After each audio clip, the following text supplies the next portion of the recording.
Hey, welcome back to my channel. If you're new to my channel, welcome. My name is Sharifa, and my poetry name is New Lily. If you're new to my channel, please check out the links located in the description box and comment section.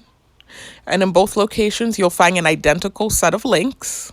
Links that lead to videos that talk about what started my targeting in 2020, as well as links that lead to videos that share information about the targeted individual program, information about the tactics used on targets, information about the technology used on targets.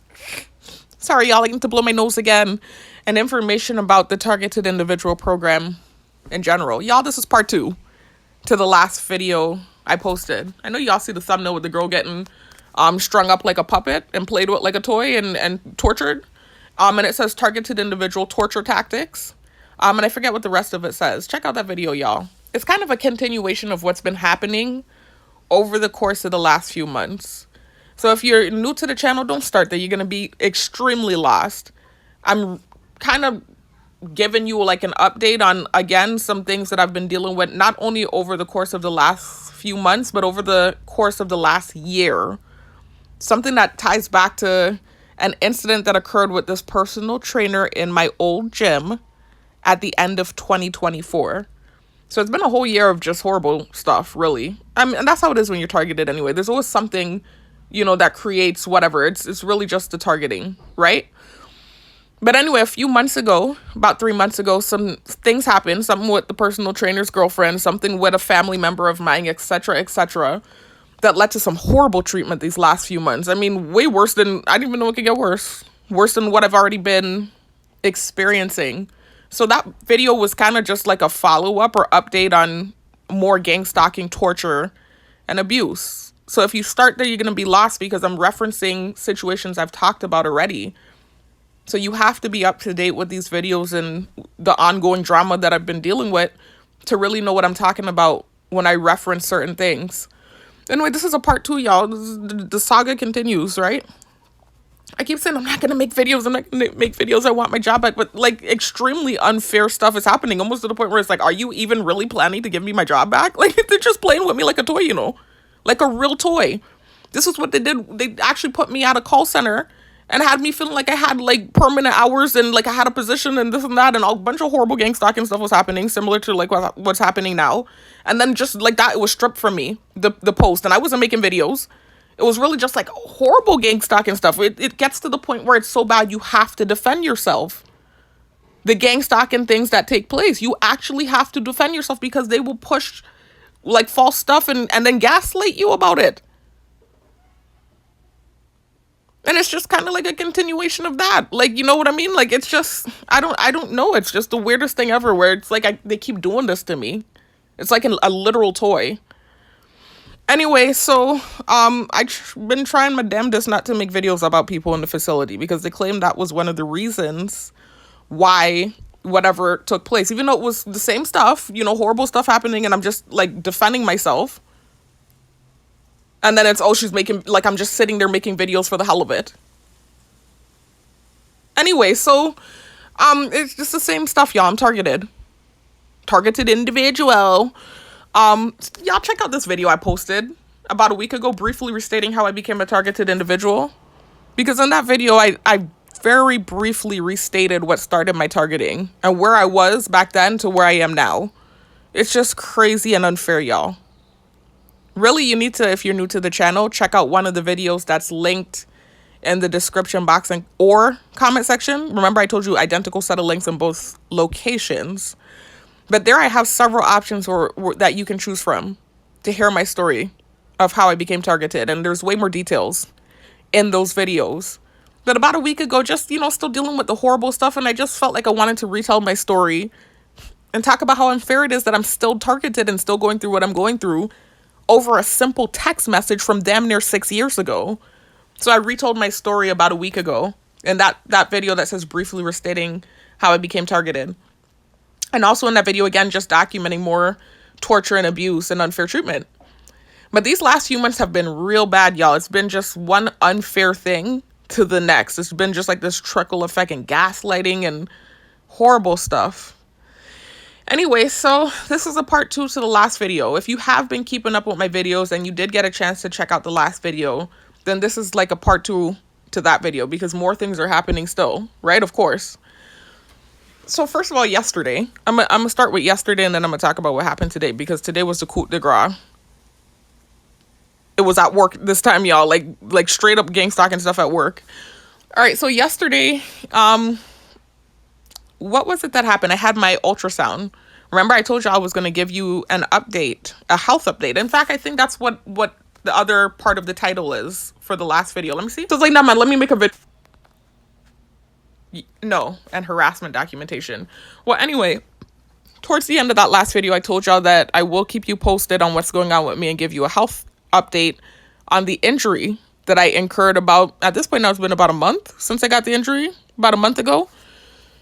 If you keep up with my videos, y'all, you'll hear the whole story about how I got the injury and, you know, what I think is happening. I actually don't know. So I'm waiting to get results, you know, from the doctor. But you'll hear the whole story about how the injury happened. And, you know, it was tied to gang stalking, actually. Same stuff, right? But anyways, so at the end of the last video, I told y'all I'll update you on what's going on with the health, right? I still don't have like a total update. I just had my first doctor's appointment, the pelvic ultrasound, where they did an ultrasound of my pelvis to assess the situation and, you know, get some imaging via frequency to see if they see a hernia or organ prolapse, pelvic organ prolapse. So I'm obviously waiting on the results for that. I have another doctor's appointment coming up next week. It's my OBGYN visit. You know, this is all nerve-wracking stuff when you're being watched on camera and you're traumatized and you're targeted. Things that you did in the past that you wouldn't think twice about doing. You wouldn't feel uncomfortable with. You know, you wouldn't be uncomfortable with. You're now feeling uncomfortable because of your circumstance, right? I know you know what I'm talking about if you're targeted. Anyway, thank God the people in the clinic were really friendly. So that did help. But yesterday I had my, like I said, my first doctor's appointment. So the OBGYN visit is next week. And yesterday was my pelvic ultrasound. So already I was exhausted, y'all. You know I'm working the night shift. Got off from doing the night shift. Came home. I tried to sleep. I couldn't sleep. Of course, they were doing noise campaigns in the neighborhood as usual. They're like sitting with bated breath waiting for me to get back into the neighborhood so they can interact with me. So anyways, I couldn't sleep. I was tossing and turning. I couldn't sleep. I think I tried to eat something. I did. I ate like a pate or whatever. I didn't even eat my eggs, my typical diet. I have a strict diet that I'm sticking to. Y'all know I work out and I've changed my diet. I'm eating a lot healthier now. But anyways, I had bought like some, you know, quick food just because I know I had the appointment. So I ate it and I was trying to sleep and they're doing noise campaigns and I just could not get to sleep. I was tossing and turning and noise campaigns and, you know, I finally nodded off a little bit and I slept for about 30 to 45 minutes. I barely got any sleep. So anyway, the alarm was going off as soon as I fell asleep, basically. So I hopped up and I, you know, started getting dressed because I do not want to miss this appointment.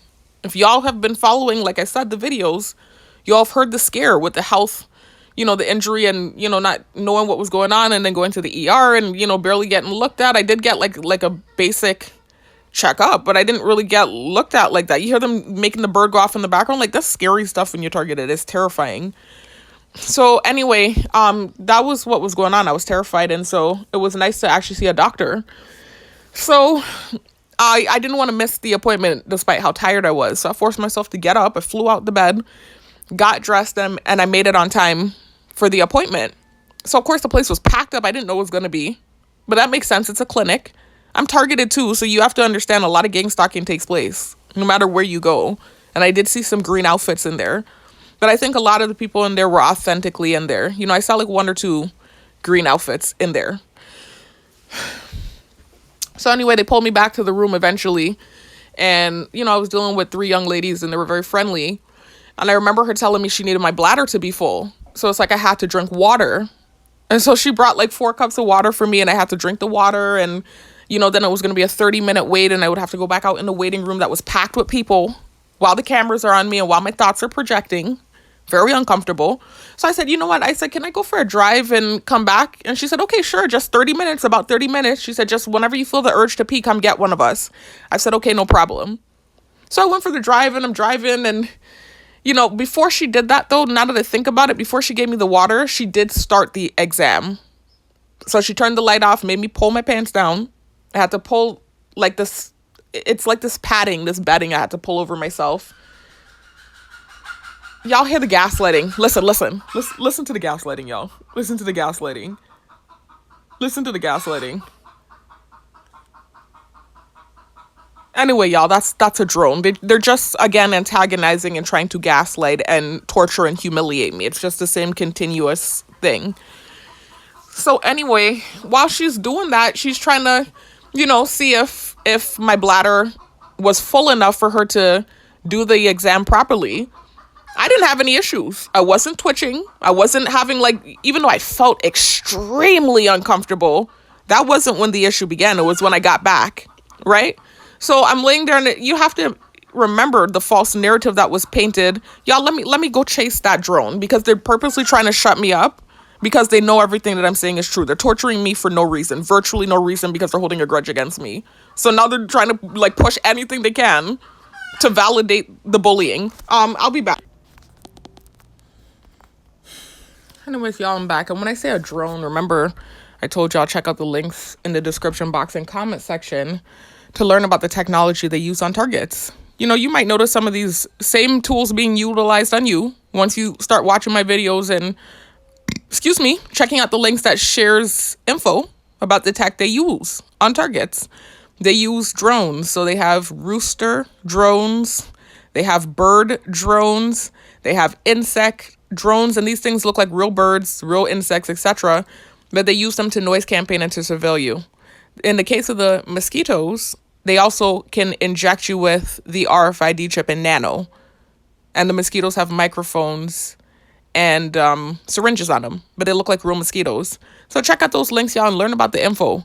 These are things I wish I knew earlier on in the targeting. It would have helped me so much if I had known earlier, before the targeting blew up and before I was as locked in and restricted. Back when I had more money coming in when I was a teacher and I was able to order things online and it not be impeded. Back then, had I known what I know now, I would have ordered a jammer, or something. I'm so locked in now, it's to the point where my mail gets fucked with.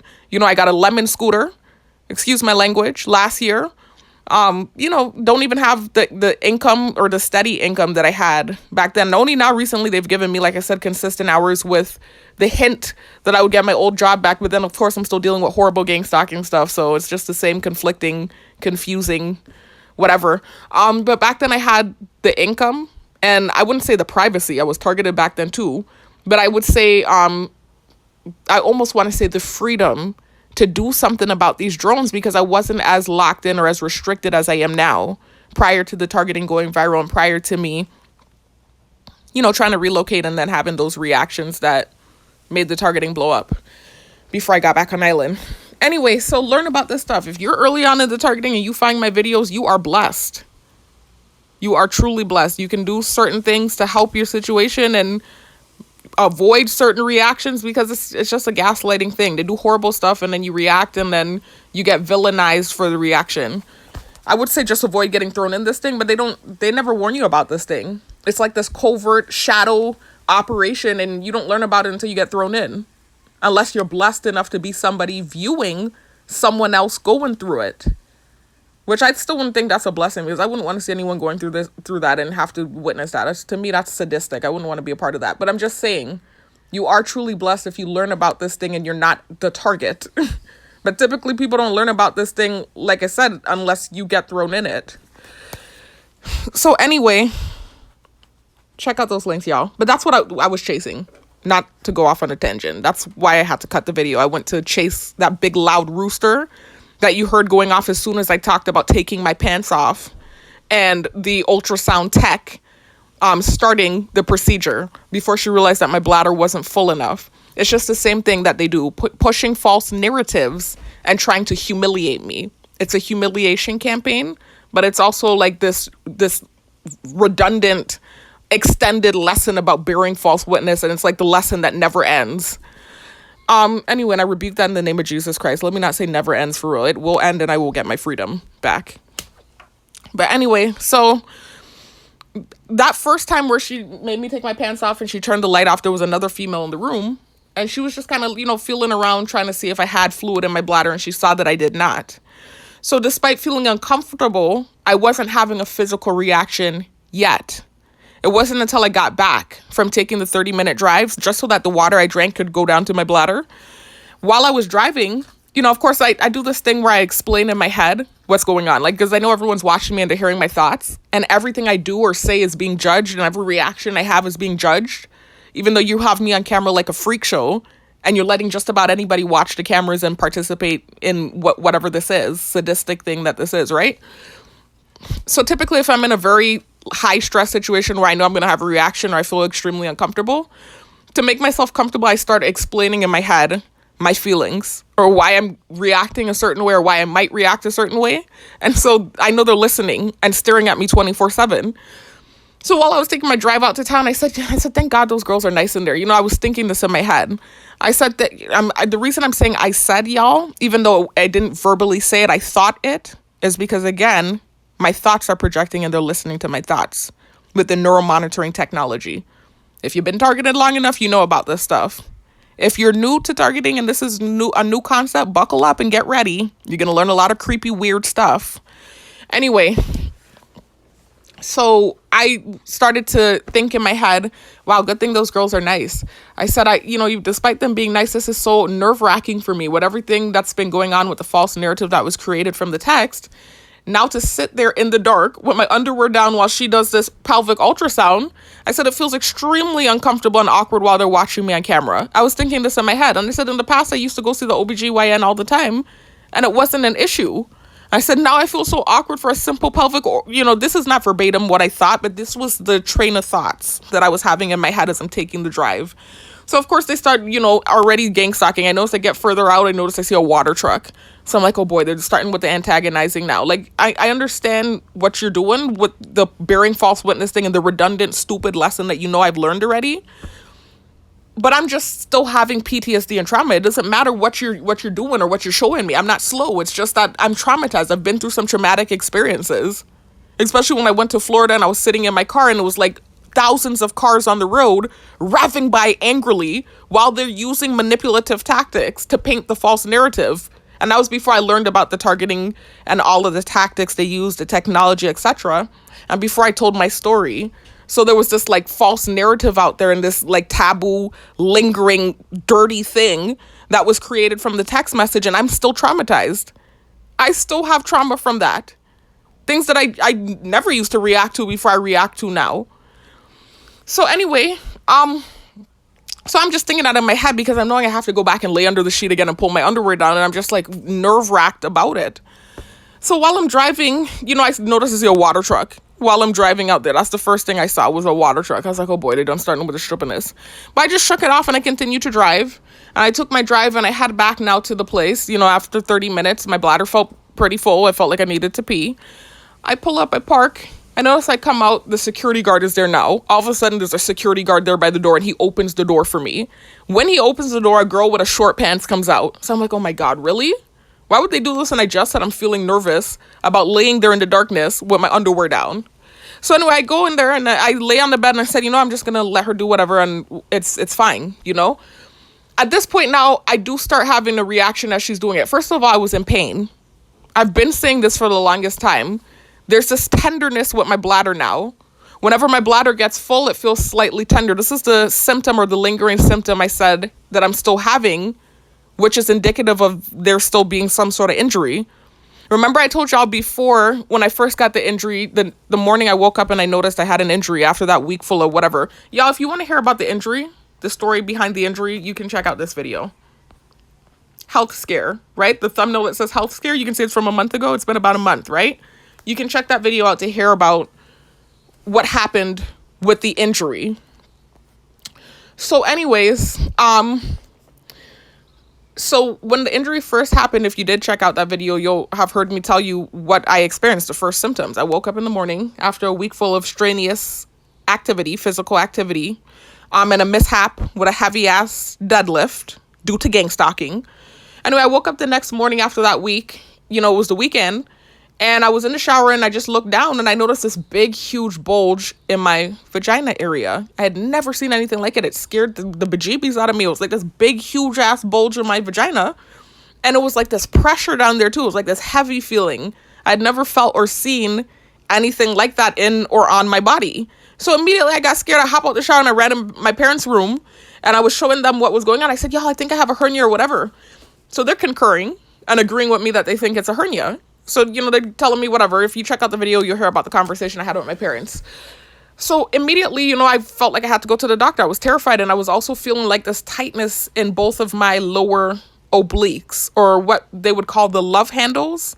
Except I'm fit, y'all. So it's not really a love handle. It's more like I said, an oblique, bottom oblique. But I just noticed it looked extra like full, or like they were bulging, and they felt tight. And my lower back had kind of like this tightness too, and I felt like it was going around and connecting into the oblique area and then going down into my bladder.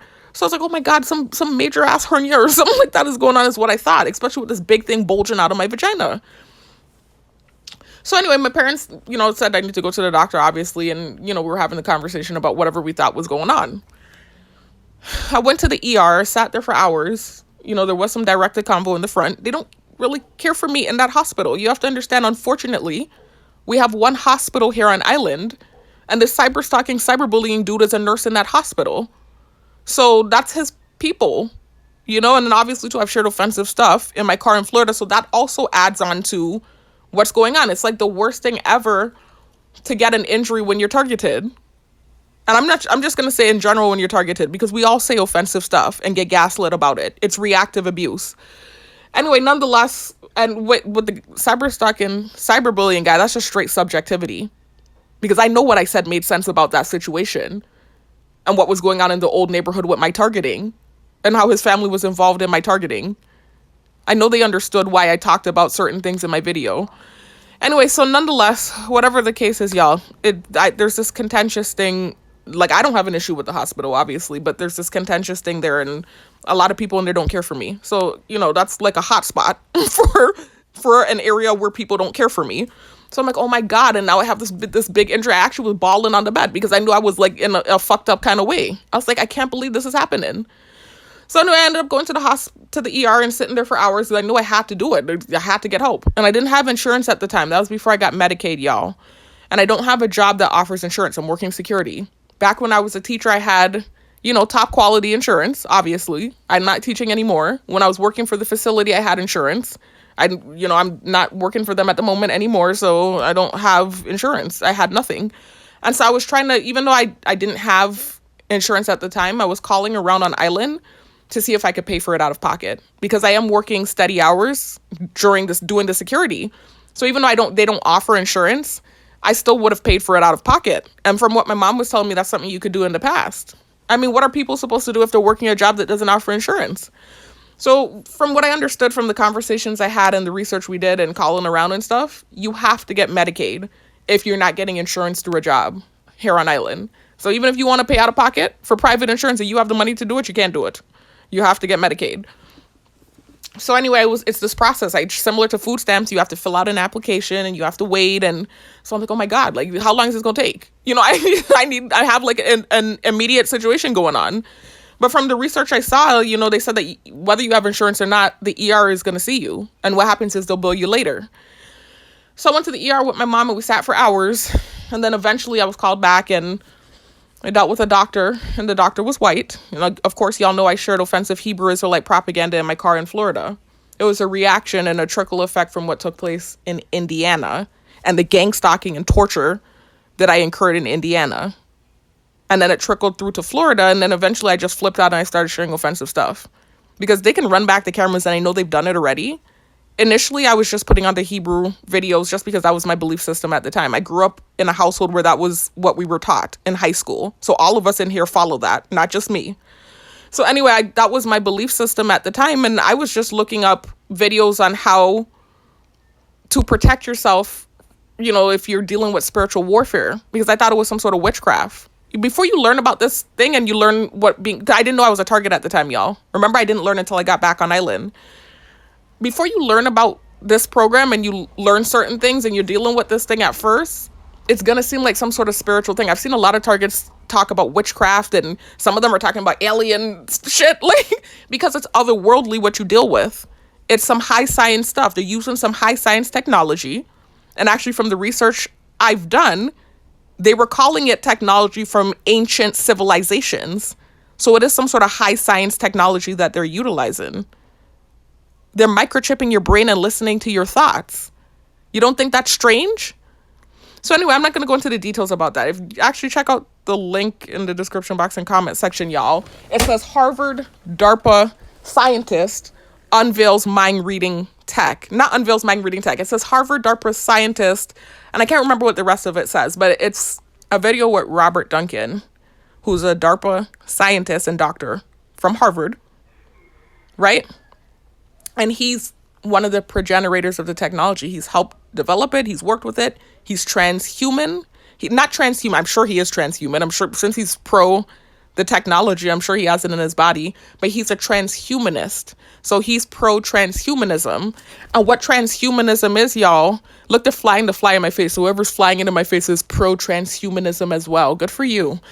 Anyway, so what transhumanism is, y'all, is similar to being like transsexual. So like, you know, if you're, let's say, a man and you have a sex change and you start taking hormones, so you get the surgery and, you know, whatever they do down there, and then you start taking female hormones and you're now considered transsexual because you're a mix of the two sexes.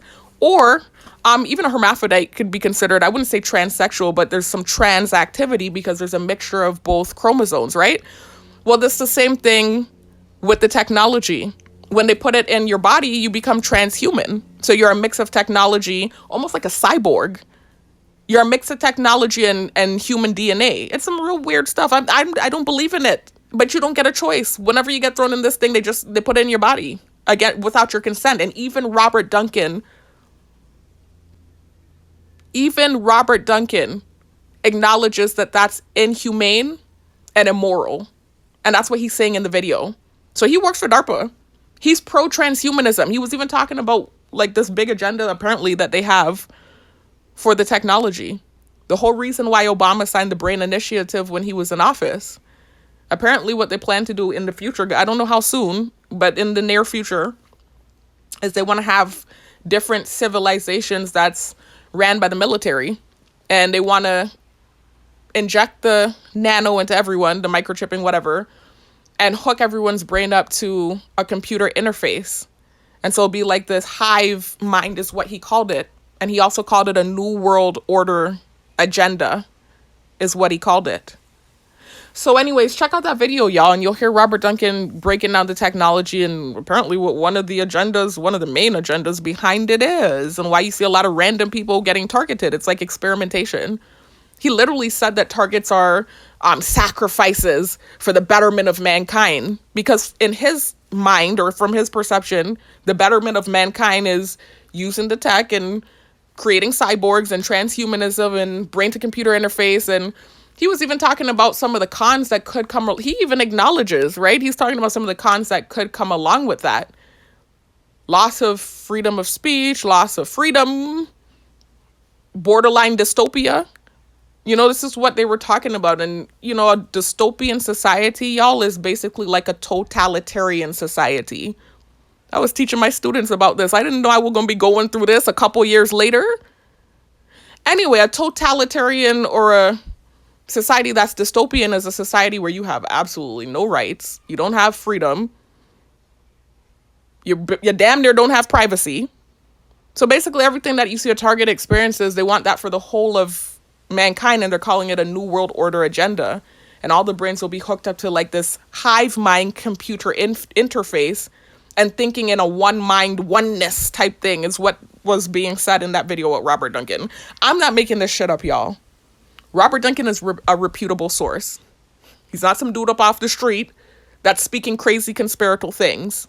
He works for DARPA and he's a Harvard scientist. He wrote a book called To Catch, what do you call it? Soul Catcher. Because when you do this to somebody and you microchip them and you hook the brain up to a computer interface, you can't really technically or physically catch somebody's soul. They're not God. They can't catch your soul. But basically the mind of a person, you could say, is the soul of a person because that's who you are. That's where your personality is. That determines how you operate. If and capture that, then they have kind of caught your soul. It would seem that way, right? Anyway, so he wrote a book called Soul Catcher. So that's what's going on with this thing, y'all. It's some deep, heavy stuff, and I wouldn't even known about it had I not gotten targeted. I was living a carefree, I had rose-colored glasses on. Yes, I had been through some things in life, but I had no clue that something like this existed. I would have been I keep saying I would have moved so careful. Especially if I knew you could get thrown and you didn't even commit a crime. I would have been I was careful. I lived a relatively careful, sheltered life. This is why I keep saying I thought witchcraft was happening, because I could not believe that I had gotten thrown in this thing. So many scandals have happened here on island. I know, I grew up on this island, and I used to be on the go outs, and I used to go out a lot. And my sister and I used to date some bad man back in the day too. You know how it is when you're young and you're a good girl and you're attracted to trouble or whatever. I've dated good boys and I've dated bad boys. And in high school, my sister and I had got up with some dudes and we had learned some stuff. I'm not going to say stuff. I don't want to get in trouble, and that was years ago. But I'm just saying, a lot of stuff has happened on this island. And they were not targeted or microchipped or stalked. So before I realized what was going on, because this is what led to the tangent I was talking about, what happened in Florida that led to me sharing the offensive Hebrew Israelite propaganda. There you go, y'all. I reeled it back in. Before I actually learned that I was a target, that's why I thought witchcraft was going on, because it was just so weird, some of the stuff that they were doing. And certain themes being sent with the technology, everything I'm clicking on had a certain theme, pushing the false narrative from the text message. And I know I didn't do anything. I'm like, I thought it was witchcraft. This was before I learned I was a target, and they're on top of me, revving by and doing craziness. And so I got angry eventually. And the Hebrew Israelite videos I was putting on about spiritual protection against spiritual warfare turned into offensive content. And I was putting on anything offensive that I could find. And I was sharing videos from Hebrew Israelites that we're not even affiliated with. So I'm pretty damn sure they're my enemy as well. I don't want to call them I don't view them as an enemy, but I'm just saying, I'm sure they're viewing me as an enemy as well, because I was sharing the worst of their content and I'm not even affiliated with them. But that wasn't how it was. I wasn't doing that intentionally. Initially, again, I was just putting on their videos looking for videos about spiritual protection. Think about it like this. If you're a Christian, but you don't have any affiliation with any certain denomination of Christianity, and you've always been more of a free-flowing type of Christian, where you believe in the Bible and you believe in the basic principles of Christianity, but you don't necessarily subscribe to any specific denomination, what do you do then? When you're on YouTube and stuff, you're looking up videos about Christianity, or you're just trying to get some, hear scripture or whatever the case is. You'll look at different groups, right? And different churches and different preachers and pastors. That's kind of what it was. It's like, I don't necessarily subscribe to everything you teach in your camp, but my basic understanding is being Hebrew. This is what I was taught in my household in high school. We all follow it and believe it. I'm in a very vicarious, life-threatening situation, and I'm looking to God for protection because that's how I was raised and what I was taught to do. And so I'm looking up videos pertaining to that based on what my spirituality is, which was being Hebrew at the time. So I was not putting on offensive stuff. I purposely wasn't. But once they started revving by, and with the technology, like I said, every video I clicked on somehow kept having the theme of predator and the false narrative that was created from the text message. And they're revving by, and the more they rev by and they're staring at me on camera, the more I'm breathing and trembling, and the more they're revving by, and I got so angry, y'all. And that was what led to me sharing the offensive. I've said the same thing. For the last 4 years, I've been saying the same thing. Anyways, y'all. So long story short, because you don't understand it. This is what happens with targets until we figure out how to get out of this thing. It becomes this redundant mantra on a soapbox, because you're constantly being abused and dealing with unfair treatment due to reactions you had to abuse. It's a satanic program, y'all. I keep saying it. I'm not going to keep saying it. The fact that they're actually putting stuff in you without your consent, that's equivalent to rape. So anyways, y'all, I shared some offensive stuff in my car in Florida. Some offensive Hebrew Israelite propaganda. Stuff we didn't even necessarily subscribe to. Stuff I had learned years ago I never shared. I shared it out of anger. So anyway, that led to more enemies, obviously, and the targeting going viral. So it was easier to recruit more people. Now you have a whole race of people that will participate. So that's what's going on with that. And let me, you know what, y'all, somebody pulled up too. Even though I was able to rein it back in, I did lose my train of thought. And this video is going to be too long because, again, I'm retelling things that I've talked about already, right? So let me just listen back to what I've said, right, so far. And then I'm going to come back and finish the video. Anyways, y'all, excuse me. So I went off on a tangent. I was talking about why I was fearful of going to the hospital, long story short. And then I ended up going off on a tangent talking about the offensive content that I shared in my car in Florida, Hebrew Israelite propaganda, etc., etc. But these are things I've talked about in many videos, y'all, when I told my story, and even in videos where I wasn't telling my story, where I was just similar to now recording, certain events or tactics being used, and then I redundantly start going back to the past, referencing reactive abuse and reactions I had. This was years ago, by the way, y'all, when I shared this offensive content. It was years ago. At this point now, it was in 2022. We're now in 2026. But what's crazy to me, y'all, why I said it's not what they're pretending it's about. Like, they keep using certain things and throwing it at me as the reason for why you're abusing me. But the guys in the purple whose content I was sharing, who has been sharing the content, I'm not trying to come for them. I'm just showing you an example. Who has been sharing the content for years in the streets. In fact, just here for Thanksgiving, when I went to get some yams for Thanksgiving, they were in front to prove a point because I had said something similar to what I'm saying now. They were in front of Plaza with a microphone sharing the content, and nobody was harassing them. Actually, there's been times where they've used them as gang stalkers on me before. And they were out in the streets sharing stuff and handing out pamphlets. And people were driving by and dopsing them up. So it's not what they're pretending. You didn't see white people walking by with yellow shirts and green shirts or anything of the sort. But I shared the content for a month in my car as a reaction to abuse. And I can't get forgiven for it, but you're using the guys who created the content, who's been sharing it for years in the street? You're using them as gang stalkers? I don't understand it. And again, I'm not trying to come for them because it would seem like I'm throwing them under the bus. This happens all the time. Even pertaining to the false narrative, when I go back to that. And I talk about what, look, that must be one of the people. That might be one of the people. I made enemies saying this too, y'all. I'm not going to say too much about it. There are a lot of people on this island who have actually done what the false thing was they were accusing me of from the text message debacle. They've used some of them as gang stalkers on me. They have used some of them as gang stalkers on me, similar to how they used the guys in purple as gang stalkers on me. They don't have cameras up their bum.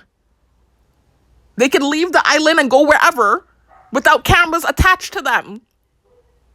It's not about any of the stuff they're pretending it's about. It's this redundant lesson that they know I've already learned, and low-key grudge because you just don't care for me as a person and you don't know forgiveness. If you want to keep torturing the bitch, let's just keep it real. That's what it is. And I'm not a bitch, y'all, but I'm just telling you what I think their perception and their mindset is. Anyway, y'all, let me stop with the tangent and, get back on track, right? So long story short, this is why I was fearful of going to the hospital. I know I have enemies in every corner of the world at this point, and definitely every corner of the island. Not everyone is against me, but a lot of people are involved, and they're recruiting more and more people as the days go by. And it's not too hard to do with the reactions I've had. All they have to do is hit play on one of the reactions I was having, and that's it. Anyways, y'all. So that was the fear with going to the hospital, because I know all the offensive stuff I shared in reaction to what was happening to me. And then also, like I said, the cyberbullying dudes, set up in there. So, nightmare. But nonetheless, I did see a doctor, and she was white, and she did do like this quick check over, like almost like a physical. She had me lay down, she felt my stomach, she made me sit up to see if anything was bulging out, and then she was telling me everything was fine. And I knew for a fact that everything wasn't fine because there was a huge bulge in my vagina. So I said, well, can I stand up and you look at it? Because there's something bulging in my vagina. I said, everything is not fine. So when I stood up and she saw the bulge, she said, okay, yeah, I do see something. And she said, but I don't know what that would be. I don't think a hernia would be there. And so she said, I'm going to just write up a hernia and then you follow up with your primary care physician. And she was letting me know that the person that does the x-rays or the MRIs or ultrasounds was not in, which truly could have been true because they only have one person in the hospital that does that at any given time. And, you know, they have to call the person to come in. It's a small island, y'all, small community. It's like almost like this rural country type of living, you know, like think about, definitely not a third world country. I don't want you to get the wrong idea either. But just think about a rural setting where it's like a smaller country or a smaller town, right? So we have one hospital. We have certain doctors that do certain specialties. That's why if you are not targeted and you get an education, you could probably thrive down here. You know, if you get a certain profession, you learn about a certain... Y'all, I'm hearing noises. Hold on a second. Let me wait till the noises stop. All right, y'all, let me see if I can wrap up the video. I'm sorry. There's a lot of back and forth. It's evening time now. As y'all can see, it's 4:57. So you have people in and out coming in and noises. And remember, my room is right next to the porch. Anyway, so... you know, so long story short, small island. I don't mean to keep saying that redundantly, y'all. Long story short, but, you know, I keep starting back the clip. And I'm trying to hurry up and wrap it up, what the video's about. As usual, I went off on a tangent. Caught it early, though, right? So anyway, it's a small island and, you know, just think about a small community. So that's what's going on. We have one hospital. We did have a second hospital out in town, and it's no longer a hospital. It's, you know, reverted into more so like a... I don't want to say clinic, not even a clinic. It's more so like someplace where you can get medical documents now. It's not a hospital anymore. So we have one hospital. So she told me basically that the person that would be able to do the ultrasound, etc., or MRI was not in. And so I was basically just kind of given like this written up document saying I had a hernia, follow up with primary care physician. So I didn't really feel like I got help really, you know, and she was kind. It's not like she was rude to me or snooty tooty. I've dealt with some people, right, that you could tell they have a problem with you. I know she probably had a problem with me, but she definitely wasn't obvious about it. She was very nice to me, right? And she was gentle when she did the physical and touched me and felt me and made me do the sit-up and stuff. She was very nice to me. It's just that, like I said, it was almost like I felt like I was left feeling scared still, if that makes sense. I felt like, you know, she almost told me everything was okay until I said, can I stand up and show you that I'm having a bulge? And then when I stood up and she saw the bulge, then that's when she was like, okay, well, you know, I don't know any hernia that would be in that location, but let me, you know, write you up, whatever, and you need to follow up with your primary care physician. But she was letting me know it's not life-threatening, is what she told me. So she said even if it were like a hernia that she was looking at, it's not like a strangulation. And if you're not familiar with that, you can look into it. There are different types of hernia, and then there are different severities. And so if you have a bad enough hernia and enough of whatever organ it is that's pushing through comes through, and it can't get back inside where it came from, what can happen is that tissue can start to necrotize. And so what you'll have is necrosis, and the tissue will die, and then your body will shortly, God forbid, follow suit, right? Because then your whole body starts to shut down and you start feeling nausea and all these scary things like that. So she was telling me it's not strangulated. So even if it is a hernia, there's no strangulation. So there's no immediate danger. Basically, go to your doctor and get help, but you're not in any immediate danger is what she told me, basically. So, I mean, there was that assurance that this is not life-threatening, but still it was like something's hanging out of my vagina and I'm feeling pressure and I'm scared. I don't have insurance and I don't feel like I really got to check to even know what's going on. Anyway, so I went through the process, y'all. If you've been keeping up with my videos, you know, I did eventually get Medicaid and I was able to get down to the clinic and set up appointments. So back to the ultrasound yesterday, y'all. Back to the point. So ever since the injury, I've had some lingering symptoms. What I did was when I left the ER, while I was waiting to get the Medicaid, I decided to take matters into my own hands. I'm into natural health and holistic healing, and I've been studying that stuff since my early 20s. Actually, recently with the technology, they've been sending me stuff about holistic doctors and naturopathic doctors, or NDs. But I already have my mind set on one thing here. I kind of decided, obviously, y'all know I'm making a career switch.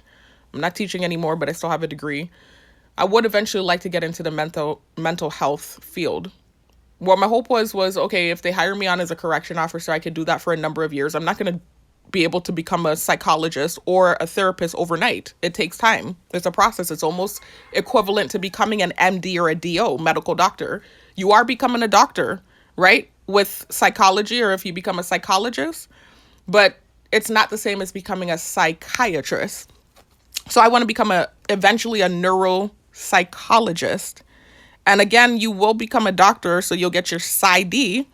So you're going to get your doctorate's degree, but it's not the same as becoming a medical doctor or a DO, an MD or a DO, which is psychiatry. So that's the difference, the thin line between psychiatry and psychology, becoming a psychologist or a psychiatrist. The slight difference is a psychiatrist can actually prescribe medication. So you do similar things. It's a similar field. It's almost interchangeable, but not quite. But with psychiatry, you can actually prescribe medication because you've actually got the training and you went to medical school and you did residency, etc. With your PsyD, you are doing the number of years and you are getting training, right, to work in the mental health field, right, and to diagnose certain mental ailments, but you can't prescribe medication. That's the thin line. So you are a doctor too, and you're just not a medical doctor. So that's what I want to do eventually.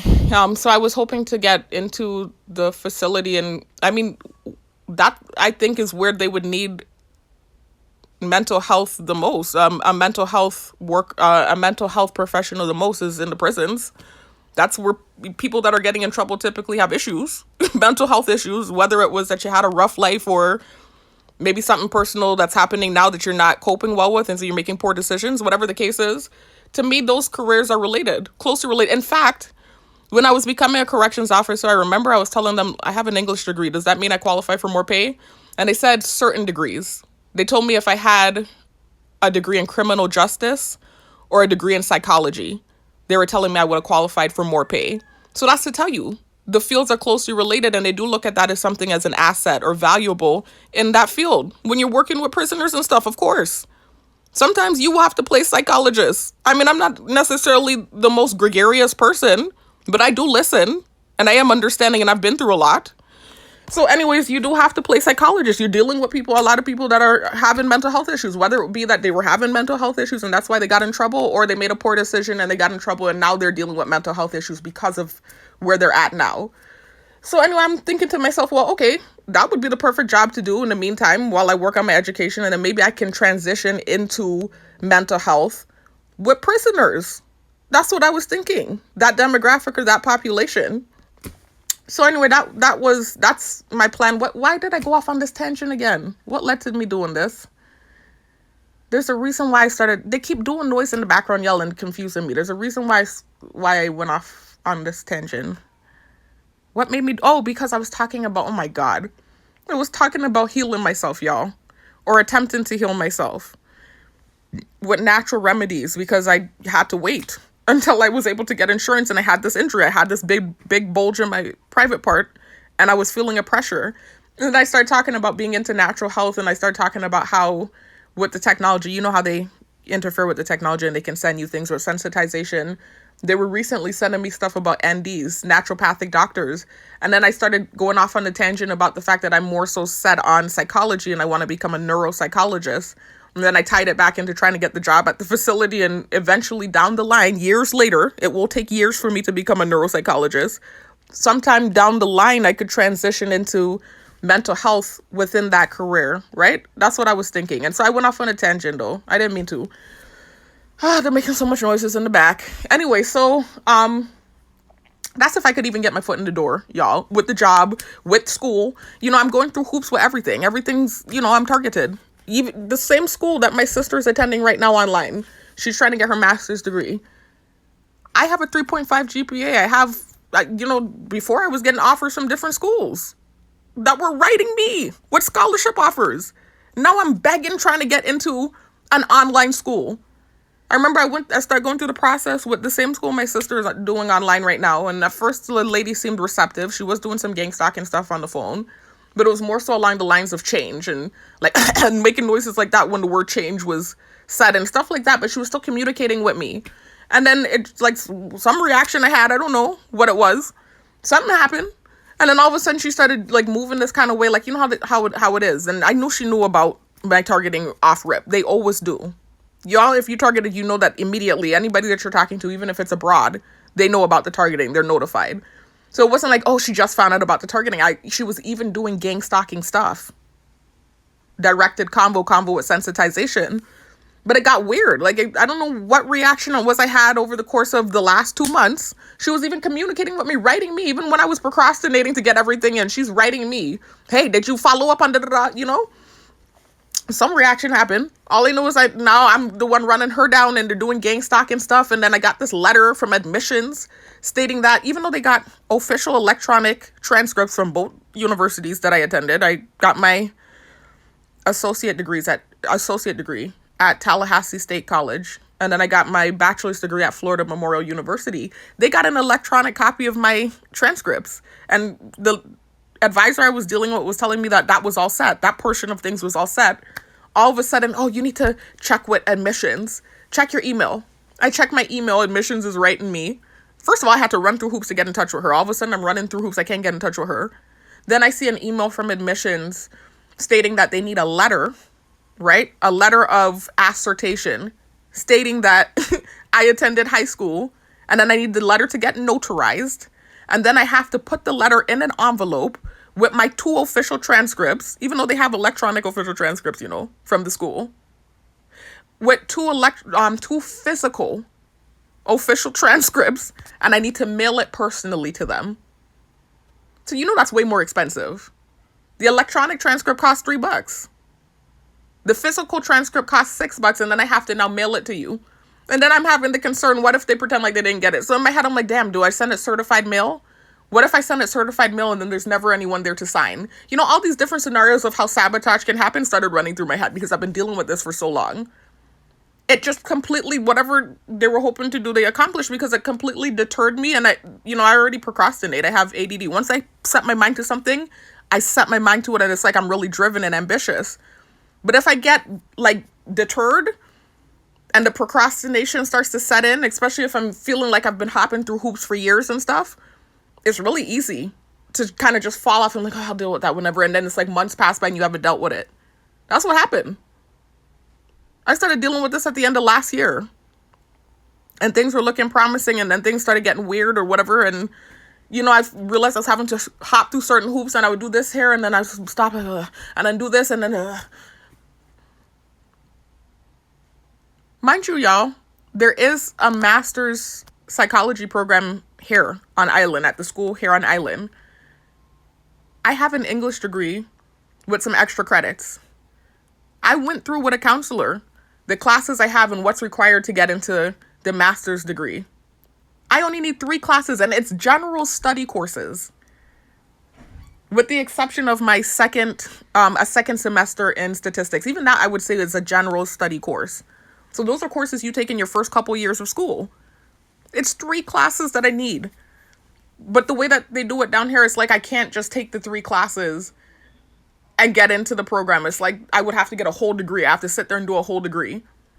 So this is why I started looking at online schools and doing it that way. And then having it transferred over. And that seemed like the perfect remedy. And they have these competency-based online schools like WGU, where you can finish quickly at an accelerated rate. And it really just depends on what you know and how fast you learn, rather than you having to sit in a classroom and go through a whole semester and this and that. If you know more than your counterpart, or if you're determined enough and you study and you learn and you can pass the test, and you can actually graduate quickly. So that would be the perfect school for me. And then I could, whatever. They're making it so like I have to go through these hoops and stuff, and it's difficult. So this is what I'm dealing with, man. I have a plan. It's not like I don't have a plan. I've always had a plan, and things typically work out for me because I'm ambitious. But when you're targeted and you're being, whatever, Anyway, so I went off on a tangent though, y'all. I'm sorry. I didn't mean to. It's the ADD, and I'm tired. I haven't rested.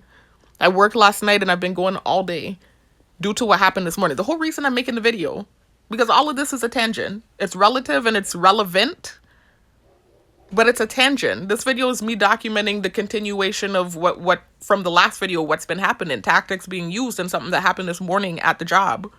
And I went off on a tangent because I wanted to talk about what happened yesterday. There was some activity that took place yesterday too, with the pelvic ultrasound and afterward. Nothing major, but still, like, I want to document it.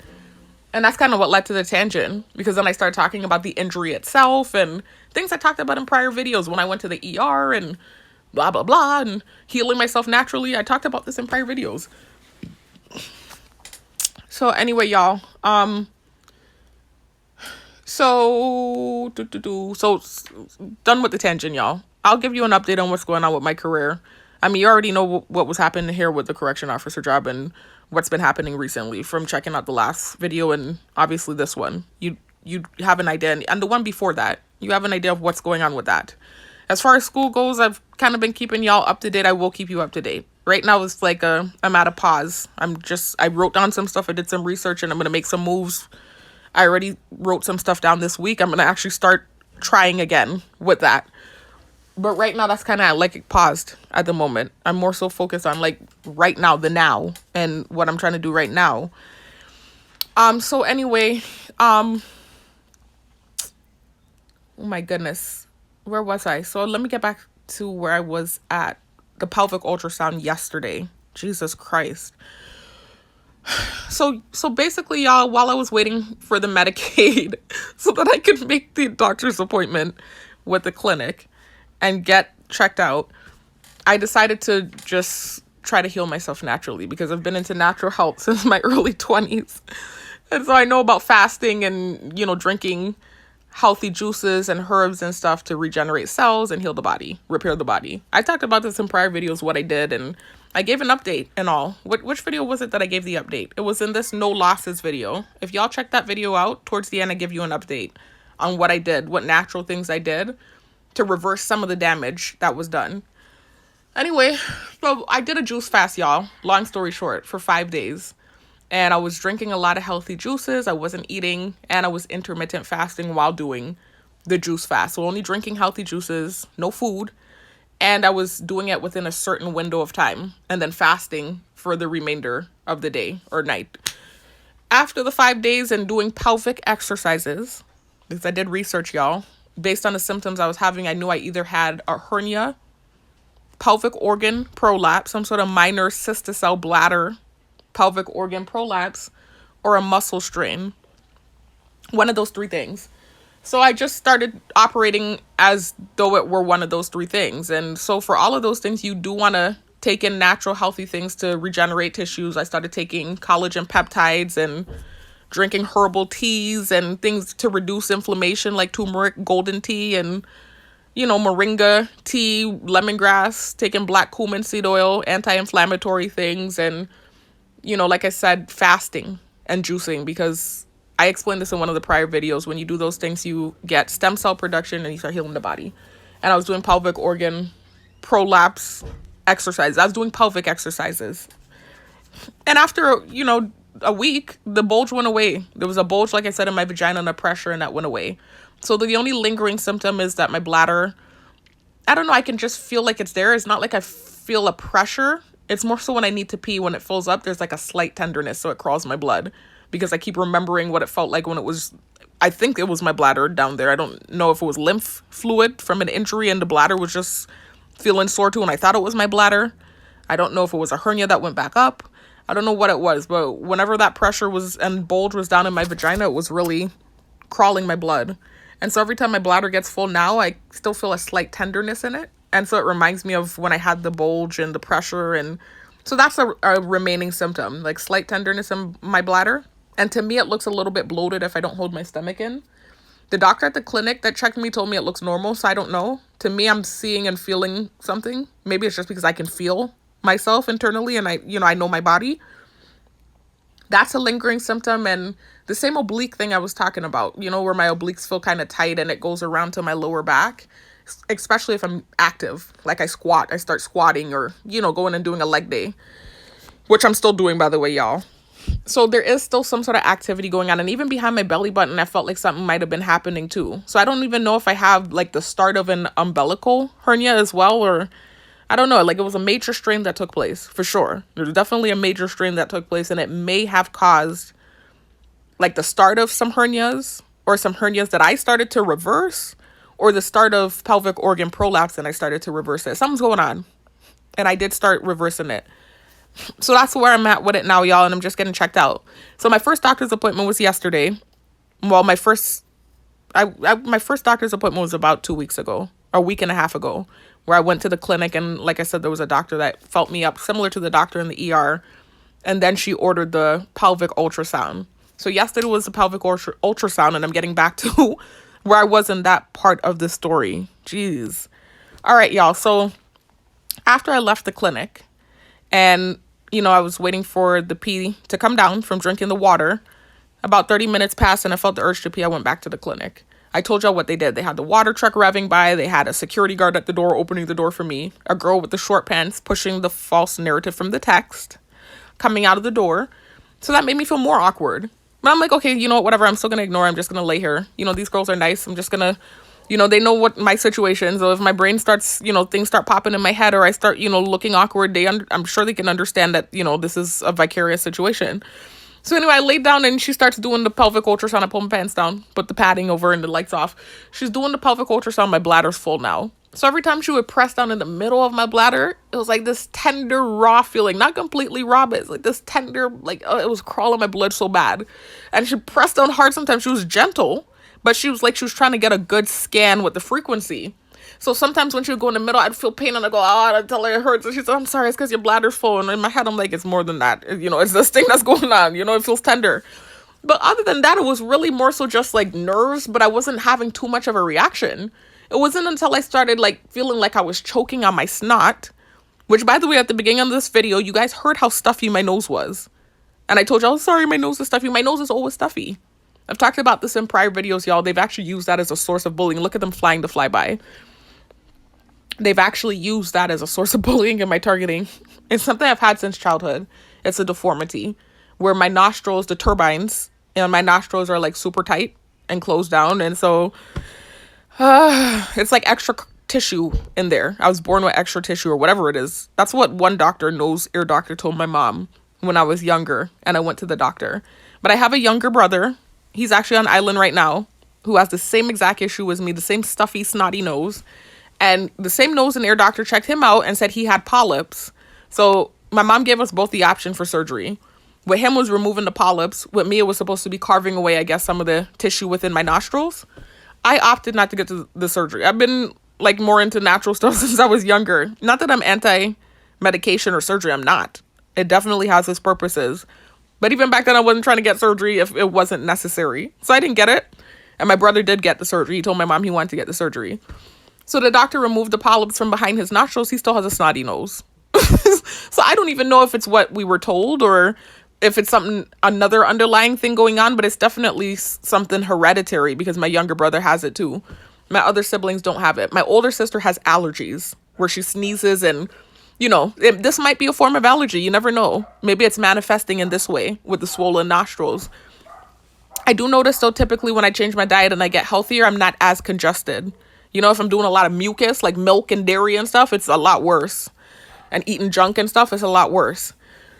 So anyway, so that's what's going on. My nose is, you know, is having some sort of post-nasal drip going on, and it's something I've learned to accept. And it's me. I love myself. Anyway, so I was laying there, and the snot started dripping to the back of my throat, and so I'm going, you know, trying to push the snot forward. And every time I'm doing that, obviously there's a little bit of a vibration. You could hear the snot, but they can hear it though. They were hearing the snot bubbling. They had people in the road revving the second time I came back. It's like the same loud water truck or whatever it was. It sounded like the water truck. Every time I push, I'm hearing the revving. And then there was somebody in the hall, like a cleaning lady with a broom that was kind of knocking down on the floor too. So it's it made me more nervous. So I started feeling like I needed to be stiff and not move. And then the more I did that, the more my neck started shaking and stuff. So it was just, and then every time she pressed down in the middle of my bladder, I'm feeling this tender feeling. So it was just really, it started getting real uncomfortable. I ain't gonna lie. It started to get uncomfortable. But she didn't do anything. You know, some people are reactive to your awkwardness or reactive to your targeting situation. She was playing it off good. I couldn't even tell that, if I could not even tell that she knew I was a target and that I was there struggling. She played it off really well. Anyway, so that's what happened though. You know, after I left, I was feeling bad about it, about reacting like that, eventually having that reaction. Y'all, hold on. Somebody's going out on the porch. So I remember I was just driving around kind of feeling like, ugh, you know, just the depression of being targeted and just regular everyday life things being hard, things that wouldn't normally be hard. And I was tired. Like I told you, I hadn't rested. Similar to what's happening now, I hadn't rested. So I drove and I said, you know what, let me go straight to the gym though. I dressed for the gym because I knew once I got home, I would want to stay in bed and rest. And it was an easy workout. It was my arm day. Like I said, on my arm days, I only do 2 workouts. So I went to the gym. I did my workout, did my little quick workout. I left the gym. There wasn't too much gang stalking going on in there, but I was feeling bazzity. I think you could see I was looking down. Typically, I look more upbeat and stuff, and my energy was drained. I was exhausted, and I felt bad about, you know, this reaction I had in the pelvic ultrasound, even though it wasn't that big of a deal. So anyway, now I go to the store. You know, I had some items I needed to pick up. I saw an old coworker from the school I used to teach at. You know, I'm almost certain that was her. I haven't seen her in a long time, but I know faces. I learn faces very quickly. So I'm pretty sure that was her. I'd even taught her son, right? So she was in there. And when I see old coworkers, like, it almost feels like it's from a past life. Like, what's happening now, y'all? And all the reactions I've had, you know, like that professional facade that goes out the window. I don't want to say professional facade like I'm faking it, because, you know, they like to throw the word fake and all this stupid crap with the technology. But everyone has a professional face to put on, right? It's like they even had a video going around on Facebook where they said your professional voice versus your voice at home, and they were showing how they showed this guy in a tie and a suit and how he was acting at work versus how he was acting when he got home. Now, I'm not saying this hot mess reactive version of myself is truly me. I'm never this temperamental. I don't cuss like a sailor. You know, I'm just a regular 34-year-old woman. You know, like I'm cool, I'm laid back. You know, I'm not as uptight as I am when I'm at work and I have that professional tone and that professional aura going on. But I'm not this. Right now, I don't give a rat's. Excuse my language, but so much has happened, y'all, to the point where I almost lost my life. It's almost like I don't have much going on at the moment. I'm fighting. So that has gone out the window. All professionalism. Any facade that I would have put on initially when I was feeling embarrassed about the cameras being on me, over the course of the years that have passed, and the antagonization and the torture has gone out the window. I have seen sides to myself that I didn't even know existed.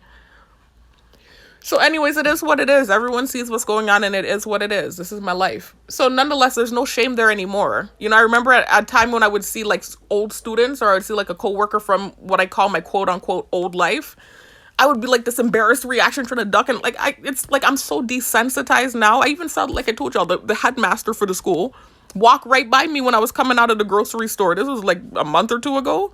And I was more so just like, what? You know, I thought it was surprising, but it wasn't this embarrassing, like, duck away type thing like what it used to be. It's just like I'm desensitized. I'm totally desensitized. Anyway, so I saw her standing there at the end, and then I saw an old counselor from high school, the high school I went to. She was talking to her, which isn't really that big of a deal because they're all in the education, the field of education.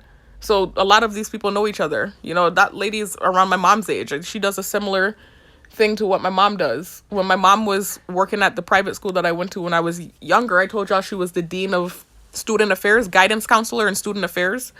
And that lady that I saw in the store yesterday, not just the coworker, but the lady she was talking to that worked at the high school that I went to, she has a similar profession in the high school that I went to. So anyway, I saw the two of them, and it's not a thing where I would say hi because, again, it's been so long, and it's just this weird thing where you don't know, especially the person from high school, the counselor. Like, I haven't seen her in years. That's definitely not, that's a situation where I definitely wouldn't feel conflicted if I didn't say hi, just because it's been so many years. It's like, do you even remember me? I think you remember me now because of my targeting. And obviously my mom and her, like I said, have a similar profession. So I think all of these people that have these professions communicate across the island, but I don't think she would even really remember me like that if I weren't targeted. So anyway, I saw the coworker though, and hold on, y'all, there's talking going on. Hold on. I saw that coworker, and I wasn't really sure if I should say hi because I don't know how people feel about me, and a lot of embarrassing things have happened, and I've had a lot of crazy reactions, and y'all, let's just let this person drive out. Remember, I told y'all my room is right next to the porch. So someone else is leaving yet again, and I don't want to end the video and start a new clip again. So just hold on a second.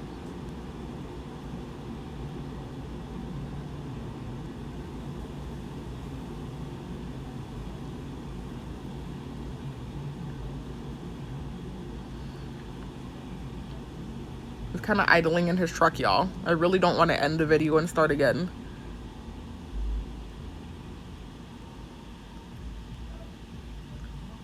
I feel like it's quiet enough now that the truck has roared to life and the door is closed that I can continue. Anyway, so like I was saying, y'all, so I wasn't sure if I should say hi or not. It's just this weird thing when you're targeted and you've had horrible reactions and you get desensitized and stuff. It's just, I don't know. Anyway, so I'm, doing my thing, whatever. I'm on the line and purchasing my stuff. And then as I turn around to leave, that person is standing there, the person from my school. I didn't really look in her direction. But what I did see was a lady standing nearby her guzzling a drink, like guzzling back a drink. So I don't know if they were together. I don't know if that was set up on purpose or if that was just like a coincidence. Like she just happened to be in the store. And then this lady, probably just trying to antagonize, decided to guzzle the drink right as I'm turning around. I don't know. I'm not sure. But they were doing water truck stuff all over the island. So I remember seeing that and just kind of like feeling even more like, typically, like I said, I'm desensitized to certain things. I do remember feeling even more bad. As I walked out the store, I was like, oh boy. I was already feeling bad and I'm tired too. I remember feeling even more bad. So I remember walking and I'm pushing the cart into the thing and I go into the car just feeling downtrodden and like horrible. So I'm like, let me hurry up and get home. I'm tired.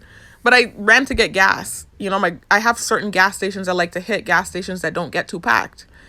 And they know my gas stations, y'all. They typically, not all the time, but a lot of times they'll set up gang stalkers. It depends on what type of day it is, right?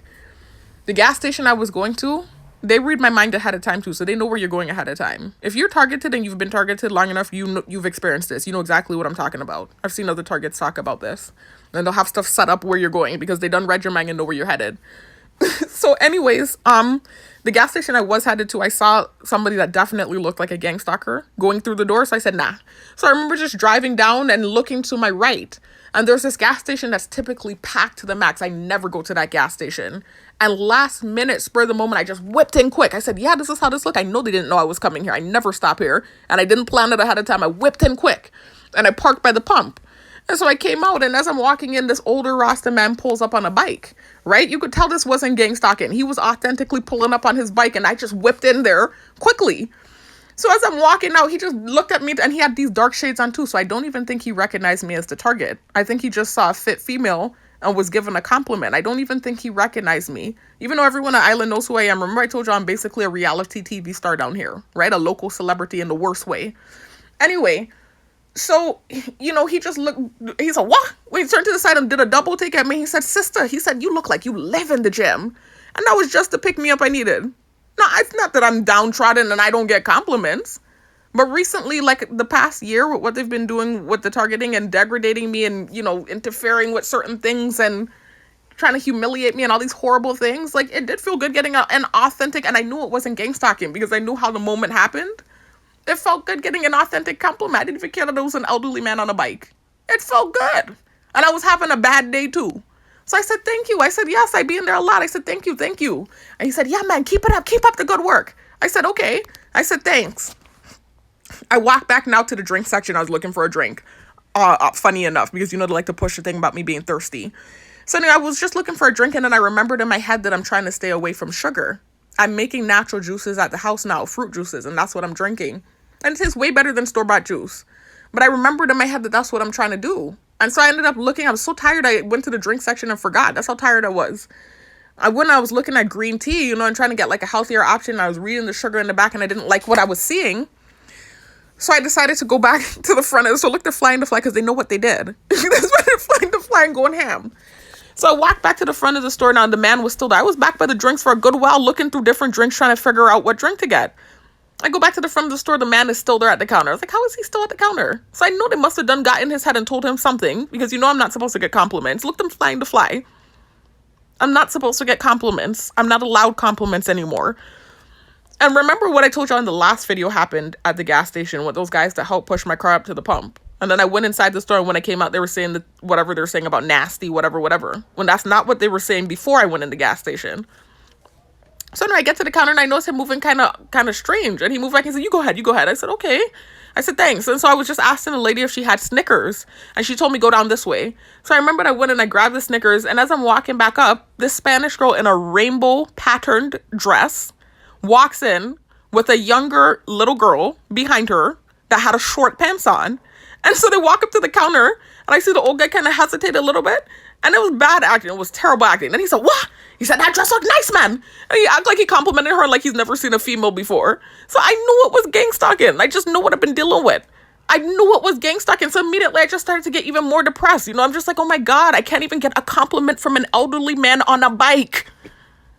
I said, Jesus Christ. So anyway, I just purchased the Snickers and I went to my car and there was some people rev by, one person rev by. I'm like, oh boy. So anyway, I pumped the gas and I got in my vehicle, and as I'm about to come out now, this lady whipped in and into this parking space right in front, right as I was about to turn out. And then she gave me a thumbs up. I realized it was like a white lady. I don't know if she did that intentionally or if it was coincidental. You know, everybody's watching. Every moment play by play like it's a movie. So I didn't know if that was gang stalking or not, but I just gave her the thumbs up back. And I came out and I was just like, let me go to the house and sleep because this is a lot, you know, and it's just like, it felt like a continuation from what was happening in the last video. So now insert today. Now we're finally talking about what happened today, y'all. This is what I'm really making the video for. The thing happened yesterday and yeah, I felt whatever, but I didn't I wouldn't go make a video about it. I'm like, whatever, just another gang stalking day for me. But what happened this morning at work, y'all? You hear the revving and the craziness? Everybody was watching as usual, the telenovela, That Is My Life. Hear the crazy revving now. Everybody was watching the telenovela, That Is My Life. Anyway, so this morning now, insert this morning. Craziness. All kind of revving and stuff, y'all, because they were all watching. They're sitting there watching everything like it's a movie, I'm telling you. So anyways, oh my God. So this morning now, I'm at work and I sit there and this guy that used to work in the kitchen with me, because something's been going on with him and I absolutely did not want to talk about it. First of all, I viewed him as, I wouldn't say a friend necessarily, more so like you don't have friends when you're targeted. You don't. It's just not possible. Unless you can somehow break through the matrix and find another target that can be a friend. You know, and even still to be turning targets against targets. You don't have friends when you're targeted. You just got to get that out your head. You don't. So anyways, you could make an acquaintance or two, a loose acquaintance. That's about it. Anyway, so I didn't want to make a video about him though, because I still did consider him to be like a loose acquaintance is what I would say. And low key, I kept calling him my friend, but I knew he wasn't really my friend. But you know, it's just kind of like he was one of the people in the facility that was nicer to me. And so that's why I kept referring to him as my quote unquote friend. And I didn't want to make a video about it. I did not. They kept trying to do stuff with him, and I knew why they were doing it with some thoughts I had. And they were trying to capitalize off of it. And I'm just like, oh boy, what the heck, man? I just know, and I did not want to talk about it. I'm like, I don't want to talk about it. I don't want to talk about it. But they keep trying to use him, and I want them to stop it. It's just stupid and dumb. It's stupid. So, you know, the first thing I noticed was, you know, for the whole duration of me not being there, every time they throw me there, he comes early in the morning. You know, those are some long hours when you're a correction officer. It's like, I think 12-hour shifts, if I'm not mistaken. It's similar to being a nurse, where you have these big, but it's even more intense, because from what I understand with nursing, you have these big, long 12-hour shifts, but then you get 3 days, if I'm not mistaken, I think it's 3 days off or 4 days off. I can't remember which way it goes. So you work 3 days for 12 hours and then you get 4 days off. Or you work 4 days for 12 hours and then you get 3 days off. Not so with the correction officer job. It's like this tedious thing where you work like 12-hour shifts and I think you only get 2 days off, right? Unless you take vacation time. So it's a lot of hours, but the benefit to that is you're getting paid for all those hours. So you can save up. That's what a lot of them, they were telling me they do, like save up their money and stuff. But that's also, from what I understand, from what they were telling me, why there's a high turnover rate, where a lot of people don't last in the job, is because of those hours. Not everyone wants their whole day consumed all day, every day, almost every day. So they need workers in there. And from what they've been telling me, they really need workers. That's to tell you, when you targeted, you know, it's really, for me to be begging a job where they actually need workers, that's to tell you that it's like, when you're targeted, it's real bad. Not only that, I have all these qualifications and stuff. I should have been able to slide right up in there. I would be a good candidate in there. I would be a good worker. But it's like, I'm targeted. And I have people that have issues with me, and, you know, there are unfair situations that take place, and that's just how it works. But anyway, I'm not meaning to go off on a tangent. So, it's these big, long-ass hours. And so he has a different, like, schedule. He's fortunate. And I think this is, like, from what he was explaining to me, like a special assignment, because he's been there so long. He's been there for years. A lot of the people in there have been there for years. So you either have the people that just come in and either it's going to make or break you, you're going to last or not. And then you have the people that have lasted, and they have lasted. They've been there for years. Actually, most of the people I came into contact with in there had been there for years, with the exception of a few officers that had only been there for like a year. Like they just got in, and, you know, I guess this is the phase where you figure out if they're going to last or not. Anyway, so nonetheless, he's one of those that's been there for years and years and years, from what he was telling me. I think like 14 years or 12 years. I don't want to say the wrong figure. Something like that. A long time. He's been there for a minute. So he was able to get this special assignment where he works in the kitchen and he has good hours. You know, it's the same big long hours, but he gets to come super early in the morning and then leave at like a decent time, like 5 o'clock, that type of thing, right? Rather than coming in at 8 and leaving at 8 o'clock. So, y'all, hold on. Let me stop the video and blow my nose, because all of a sudden there's big talking outside and stuff. You know, they watch everything, and they know all the characters in my story. They know every character, even if it's somebody that has like a minute part of, you know, whatever, they know everything, and they're watching. And so they always get active and start making noises when I'm talking about certain stuff, that they're entertained by. So hold on, let me blow my nose. I also want to get something to eat, y'all. I want to listen back to what I said, and I'm going to come back and talk about what happened this morning. So I'll be back. Anyways, y'all, so he has some decent hours. You know, he got this special assignment where he works in the kitchen, and he gets to come in at 5 a.m. and leave at 5 p.m., whereas the other correction officers have to come in at 8 a.m. and they leave at 8 p.m. So that's your whole day gone, you know, so you got to do the stuff that you need to do on your days off, right? He still has some part of his day left, some sunlight left, you know. So anyway, so he comes in early in the morning. So whenever I work the night shift, I do encounter him. He'll just come through the gate. So when I had first lost the job, he used to come through and beat me, and he would stop and drive slow and wave and all this type of stuff like that.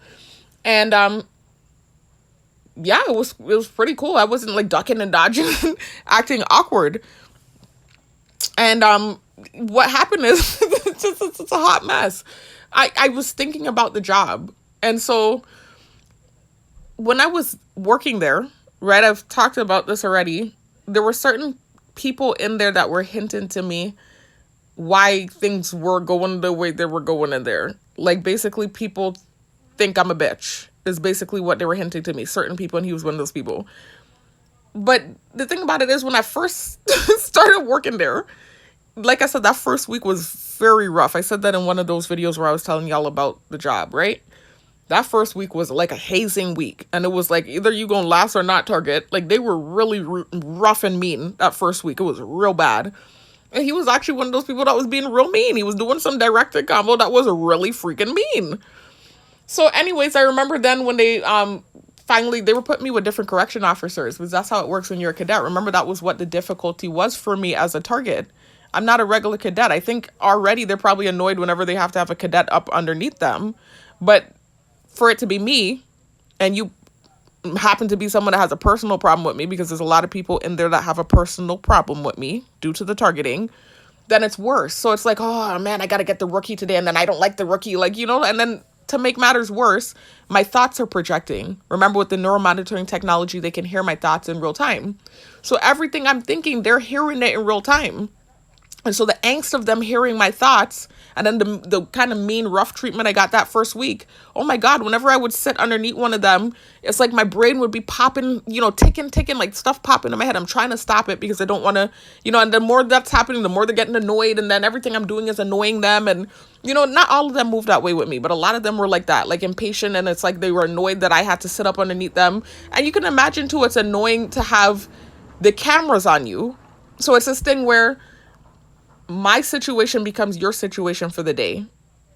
My torture becomes your torture for the day. Because remember, part of the punishment is them keeping these cameras on me 24/7. That's part of my punishment, right? Punishment for something, for a crime I didn't commit, right? But anyway, that's not what it's about. It's not about a crime. Like I've told you guys, there's some sort of public humiliation, redundant lesson campaign thing that's going on. But anyway, so if you have the rookie or the targeted cadet for the day, then you have to deal with the cameras on you all day. Of course, they have cameras all throughout the facility. That's how all prisons and jails are. But no one person is being focused on unless there's like some activity going on in your area. It's not like somebody's sitting at the camera staring at you, focusing on you. But now if you have me for the day, hold on, y'all. Let me move to these people are ridiculous. They're disgusting. It's the same street with the crackhead that has his whole household has an issue with me. Let me move to the other part of the house. There's literally like a crackhead at the end of the street, y'all, that I used to help out back in the day. And then during the targeting, when I got back on island, I made a video about this already. He decided to come to the gas station and do gang stalking stuff. And so I made a video about it, and now his whole house is against me. And it's like this ignorant mentality where they don't even have the sense to say, okay, we're dead wrong. No, it's this weird thing with them. And so now I'm doing this part of the video. All of a sudden they're acting like they're screaming and talking super loud to interfere with the video. And not just that, when I was just now playing back my video at certain parts where I was saying positive things, they're screaming and super loud. It's just this weird type thing. Hold on, y'all. I don't even want to come to this part of the house because this is really my brother's quote unquote room. I'm in his room right now, basically. I would never come here in his area, in his turf. But he's not home right now, and I'm trying to, let me move this back. I'm just trying to get a quiet area where I can finish this video, y'all, without the big, loud, annoying, what sounds like drug-induced conversation, because they sound like they're drugged out there. All right, anyway, and they're going bang, bang, bang, and all this weird stuff. Okay, so back to what I was saying, though. So that first week was rough. It was like a hazing week. And I remember there was this time where we were all standing outside too, and they were doing like direct-to-convo, and he was one of them that was doing some harsh direct-to-convo. I was like, oh, he's a mean one. I remember thinking he was very mean. So then I remember now after, because I went off on the tangent talking about how some of them would be annoyed when I had to sit underneath them, because it's like you're dealing with my camera sitting on you all day, for however long I'm there for. I don't have to stay for the full 12 hours, y'all. As a cadet, you just work from 8. When did I used to clock out? I think 4 o'clock. It was either 3 or 4 o'clock. I think I clocked out at 4 o'clock. So it's a regular 8 hours, right? I used to clock out at 4 o'clock. But for those whole, you hear the Rev campaign in the road, y'all? You hear the Rev campaign? Because they're watching everything. They know that they saw the whole saga when I was in the prison, in the jail. And so they're sitting at the edge of the seat, listen to everything. Y'all, I could talk for hours and hours and hours, and they're going to sit there and listen, and on cue make noises at certain parts. They're actually enthralled with what I'm saying. Anyway, so they know the whole saga. They were watching it like a movie, probably eating popcorn when the whole thing was taking place. It's entertainment for them. Anyway, so it was rough. It was almost like torture in and of itself, because obviously I really wanted the job, but it's like these harsh working conditions due to the targeting. It's like I have to sit up underneath somebody that doesn't care for me for 8 hours straight while my cameras are on them, so they're even more annoyed. And then I have to deal with, thought projection, them hearing my thoughts and, what I call Tourette's of the brain, things popping in my head. It was just rough, man. I remember when I first started, I was enthused and ready and asking questions. And then after a while of the certain treatment from certain people, I started to like isolate off, and I got a coloring book, and I was in the corner coloring in my book. And then that was the problem. I was lazy and I wasn't doing stuff because I didn't want to annoy the people that were annoyed with me. But anyway, it's whatever. Target. I'm trying not to say too much. I'm not supposed to talk about the facility. It's just what took place this morning is why I'm even making a video, like talking. Y'all know it's been months. I might touch on certain things, but I don't make any in-depth videos about the facility because of some of the stuff they hinted to me when they let me go. Was this and that. I just tried not to make videos, but like after what happened this morning, I'm like, whoa, I do kind of want to make a video. And they've been trying to use like this cafeteria guy, and I've been trying to avoid making a video about it. So anyways, so that first week, man, they were rough. They were mean. They were definitely mean and doing direct-to-convo, and he was one of them. He was very mean. So then, I've sat with certain guards, and some of them were nicer than others, and some were just, like, straight up annoyed with me, and some were just angry, like, just seemed angry, mad and angry, and I was just like, okay, and, all right. Anyway, so I got eventually put with him at the kitchen. I remember when they put me there, I was knocking on the door and nobody was answering. So I was waiting. Then I remember just taking this deep, like, anxious breath because I was just like, I didn't know what to say. I knew he was in there from when I got the tour of the jail. And I remembered how mean he was that first week. I was like, oh my God, this is going to be terrible. I mean, this is going to be horrible because I already knew how it was with some of the other guards that were mean. And I was just like, I remembered the direct-to-convo he did. And he seemed like a real mean dude. So I was like, oh my God. Right. So it was like this complete 360 when I actually got into the damn office with him because he wasn't the mean person I thought he was. Like, he was actually very nice to me. So it started with him actually showing me how to do the job and stuff, and he was one of the few guards that was actually showing me the job and not seeming annoyed. And so even if he was annoyed with me, he put it to the side, and I didn't actually, like, it wasn't like obvious that you don't care for my presence and that you don't care to train me. Like, he was actually training me and, like, really in-depth teaching me stuff. And so I had some conversations with him too, and I remember him telling me his mom's a teacher and stuff, and so we had that in common, that both of our moms are teachers. And so I just realized he was not a bad person. I thought the dude was like this mean bully type dude. And then actually when I sat in the office with him and stuff and moved with him and stuff, he's patient. He works with you. He's actually trying to teach you, you know, so you put the personal feelings to the side. And so that was why I started to feel like he was a nice person. I didn't start having thoughts until after I left the job. And it wasn't thoughts like that. It's not that serious. It was just more so like, I'll explain it in a minute because it's not that serious. Like what they're trying to make, it really isn't. Trust me. Anyway, it's not that serious. I'm a target. I daydream. That's how my brain works. That's why I keep trying to tell them. Like even the thoughts with it's not that serious. I just daydream. That's what I do. That's how my brain works. Anyway, so I forgot what I was gonna say. So yeah, there were times where I was sitting in there with him and I had made videos to the side, just kind of, like I said, talking about some of the stuff that was happening in there, like some of the treatment from some of the guards, or them pretending like my breath stinks or whatever mean stuff they were doing. And I was talking about how awkward I felt sitting there with them, knowing that I'm being watched on the phone. Like sometimes, for instance, the guard, remember I explained this in one of the prior videos, the setup in the facility where you have 2 units and there's no separation, like there's no wall where there's a separation. It's just like this big space and like kind of like this curve, and you have one unit on this side and you have another unit on the other side. And so if the person that's on your unit gets up and goes somewhere else, the person on the other unit is still there. I'm targeted. So they all have access to whatever it is, whatever cameras are on me. That person on the other side would be watching me on camera. And I could tell too, so I would get stiff and feel awkward and stuff. And I remember talking about that in my videos. And then I remembered, times where they put me with him, and he had already taught me everything that there was to learn about the kitchen. And he already told me they're pretty much not going to put me over there anyways. That's like a special assignment. And as a new guard, I'm not going to get the kitchen duty. So he's like, it was almost like they kept putting me there after a while because they realized that he was actually a good teacher and he was patient. So I think that's why they kept stuffing me there a lot of the times. The poor dude had to deal with my situation all day long for 8 hours. Anyway, and then he would try to accommodate me. And so that's what made me feel bad, because it's like, it's this burden, because it's like, okay, not only are you stuffing me up on top of him, and he has to deal with the cameras on him, but then I think he listened to my videos and he would try to accommodate me. So he would set me up where I could use his computer, and then he would go sit over on his phone. And then there was even this time where he acted like his eyes were closed and stuff. And I think he was just doing that so I wouldn't feel like he was staring at me on the phone. And then also, too, he used to have cookies. And he didn't just give me cookies. It's not like he was bringing cookies specially for me. It's not like he was just bringing cookies for me to the job. He used to give it to this other lady, too, and several people in there. But whenever I would come around, he would say, "You want a cookie?" And it would, make the day better. Or he had, chocolate bars, and he gave me a chocolate bar. And so I just thought he was a cool person. I don't have friends like that. I'm targeted. It's been a long time since I've had friends. And I'm also in a facility where a lot of the people are mean. Not everyone, but a lot of them were mean. And so he was nicer. And so this was where I kind of just cleaved to that, I guess you could say, relation. And not cleave to it in the way you think. It wasn't like I was fantasizing about him and doing all this type of stuff like that. But it was more so I kept referring to him as my friend even after they fired me. And he even sent me a friend request on Facebook. So I thought everything was cool with us. So that's what was going on with that, basically. Sometimes when I would think about the facility, especially when they would hint at, this was recent, actually, these thoughts that I had. And I think that's why they recently started they didn't immediately try to do something. It was really, like I said, it was some video I made, I think, that pissed them off.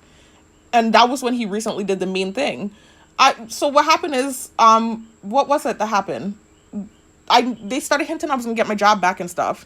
So I was just thinking about the facility and the different people in the facility. And so I was thinking about just our interaction and how he, I don't know, it just kept replaying in my head, similar to what was happening with the girls. Some of the nice things he did was kind of replaying in my head. And so I think they saw that and they decided to hone in on that, just try to use him or whatever. And then they saw that he had, I think that we were friends on Facebook or something. I think that's what it is too. That's why they decided to use that. So, there was this video no, it wasn't a video I made. I know what happened. Right before they gave me hours at the facility, I was going off in the kitchen about losing the hours at the call center. I lost those hours for no reason. What happened was they were doing a bunch of gang stalking stuff there. And, it was, really bad similar to kind of what happened recently here at the correction officer job. And then there was a night where this scenario that I hadn't been trained for happened. Like, I got basic training on the computer and I just learned fast, and it's an easy job anyway. It was easy to pick up on what you're supposed to do as far as like assigning temp badges, and there's like a badging system that you go into and you just have to go through the different prompts and assign badges if somebody needs a temporary badge, etc., etc. It's not really a big deal, right? Or if you come on later, which is what I used to do. I used to come on the later shift. Then you're taking the badge back, the temporary badge back, and you're deactivating it. And then you're making the person's real badge active again. It's not hard. It wasn't hard to learn. It was easy. So anyway, they didn't train me, though, on what to do if somebody that came in that did not have a badge came in and needed a temporary badge. So I think this was like some sort of trick thing that they were throwing at me to see if they could confuse me and see how I was going to deal with the situation. So I remember this late night. I'm not to hop all over the place, y'all, but I'm just trying to, talk about what I think led to what happened with the guy from the kitchen. Because I went on a rant the other day where I was thinking about some of the bad treatment I got in the facility. And I started thinking about this one lady that was really mean to me. Like, she had a problem with me. Anyway, so, and it's something they sent with the technology this morning too. I just think they think I'm snooty tooty and I think I'm better than them or something. And that's not the case. Anyway, oh gosh. So, yeah, I'm tired. Okay, so what happened at the call center job, y'all? Basically, right before they took the hours from me, some of these girls used to stay on later, right? You had girls that come in and different girls leave at different times. And some of the, I think, senior girls that had been there longer, they would stay until 10 o'clock.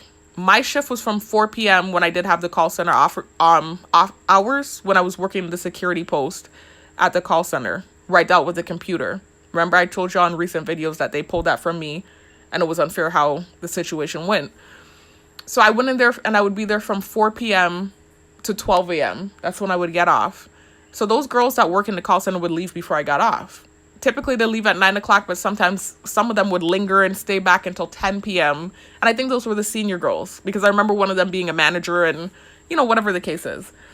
So one night, they had a different cleaning lady. Remember, I told you on the recent videos too, I was having, and that's complete gaslighting. There was something going on with the cleaning lady too, something that I had, another one of those unfair situations where I was not in the wrong and I was being antagonized. And then eventually I made a video about it because it was just like completely abusive how they started reacting to what was happening with this cleaning lady. Y'all check out my prior videos. I did talk about it in one of those prior videos. Anyway, so I think that's why they did this here. What they did here with this, they had some random cleaning lady come in. And she, from what she told me, used to have an employee badge, but she doesn't have one anymore.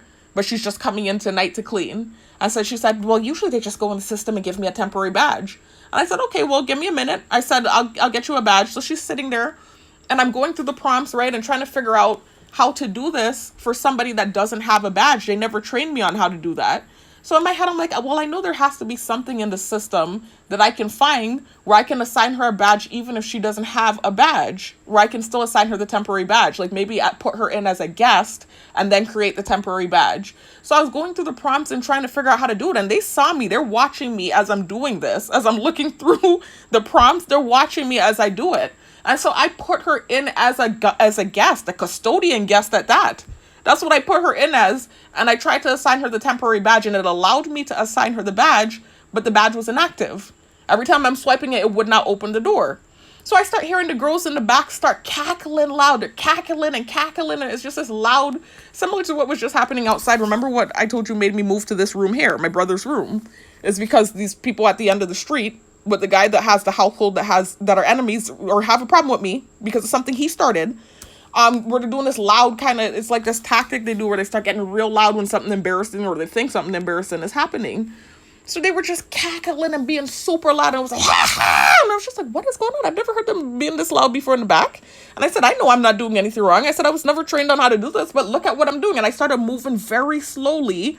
And again, going through the prompts and showing that even though this person didn't have a badge, I was selecting the option of custodian guest.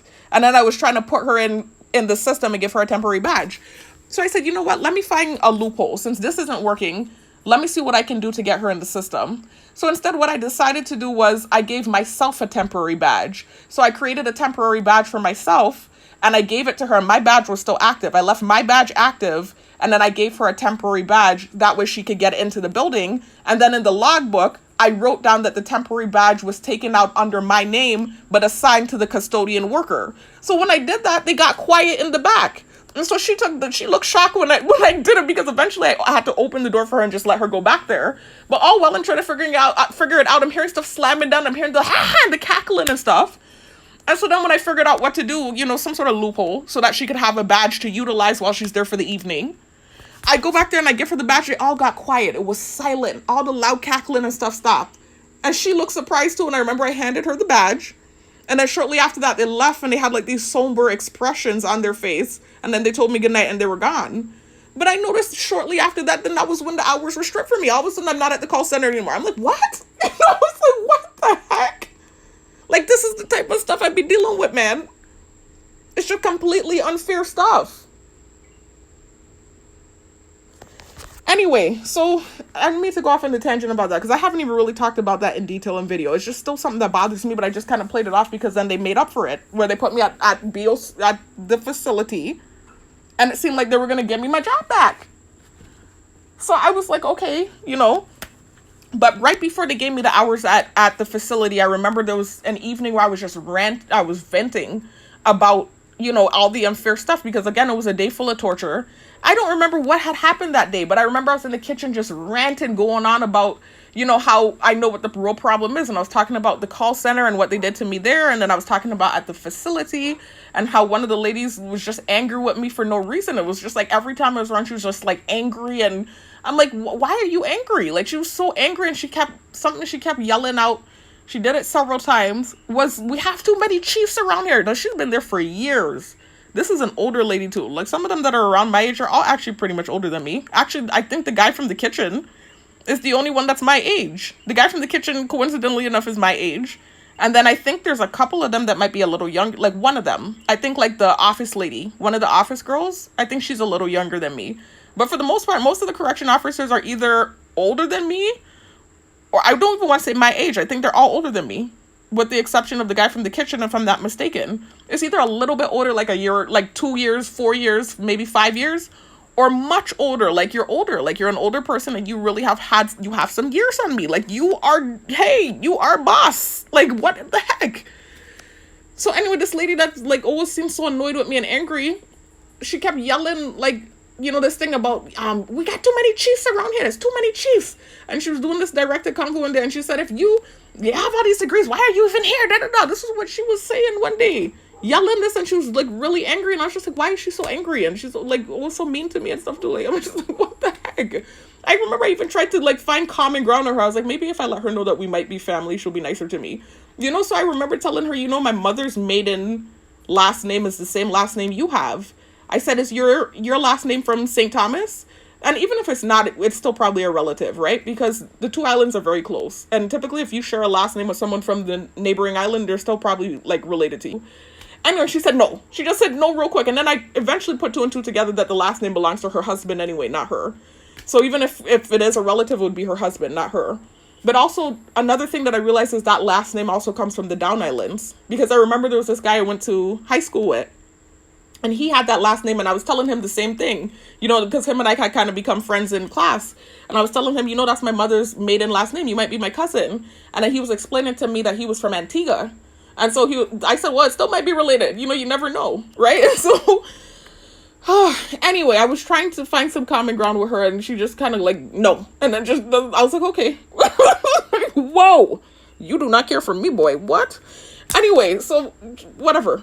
So I remember this day, though, in the kitchen, I was just going off with something they sent with the technology, some gaslighting thing that made me start saying that stuff. I didn't just stand there and start venting and going crazy. It was some gaslighting thing they sent with the technology that made me start snapping and saying that stuff. And I was talking about what happened in the call center. And then I was talking about what happened in the facility. And I started saying that stuff.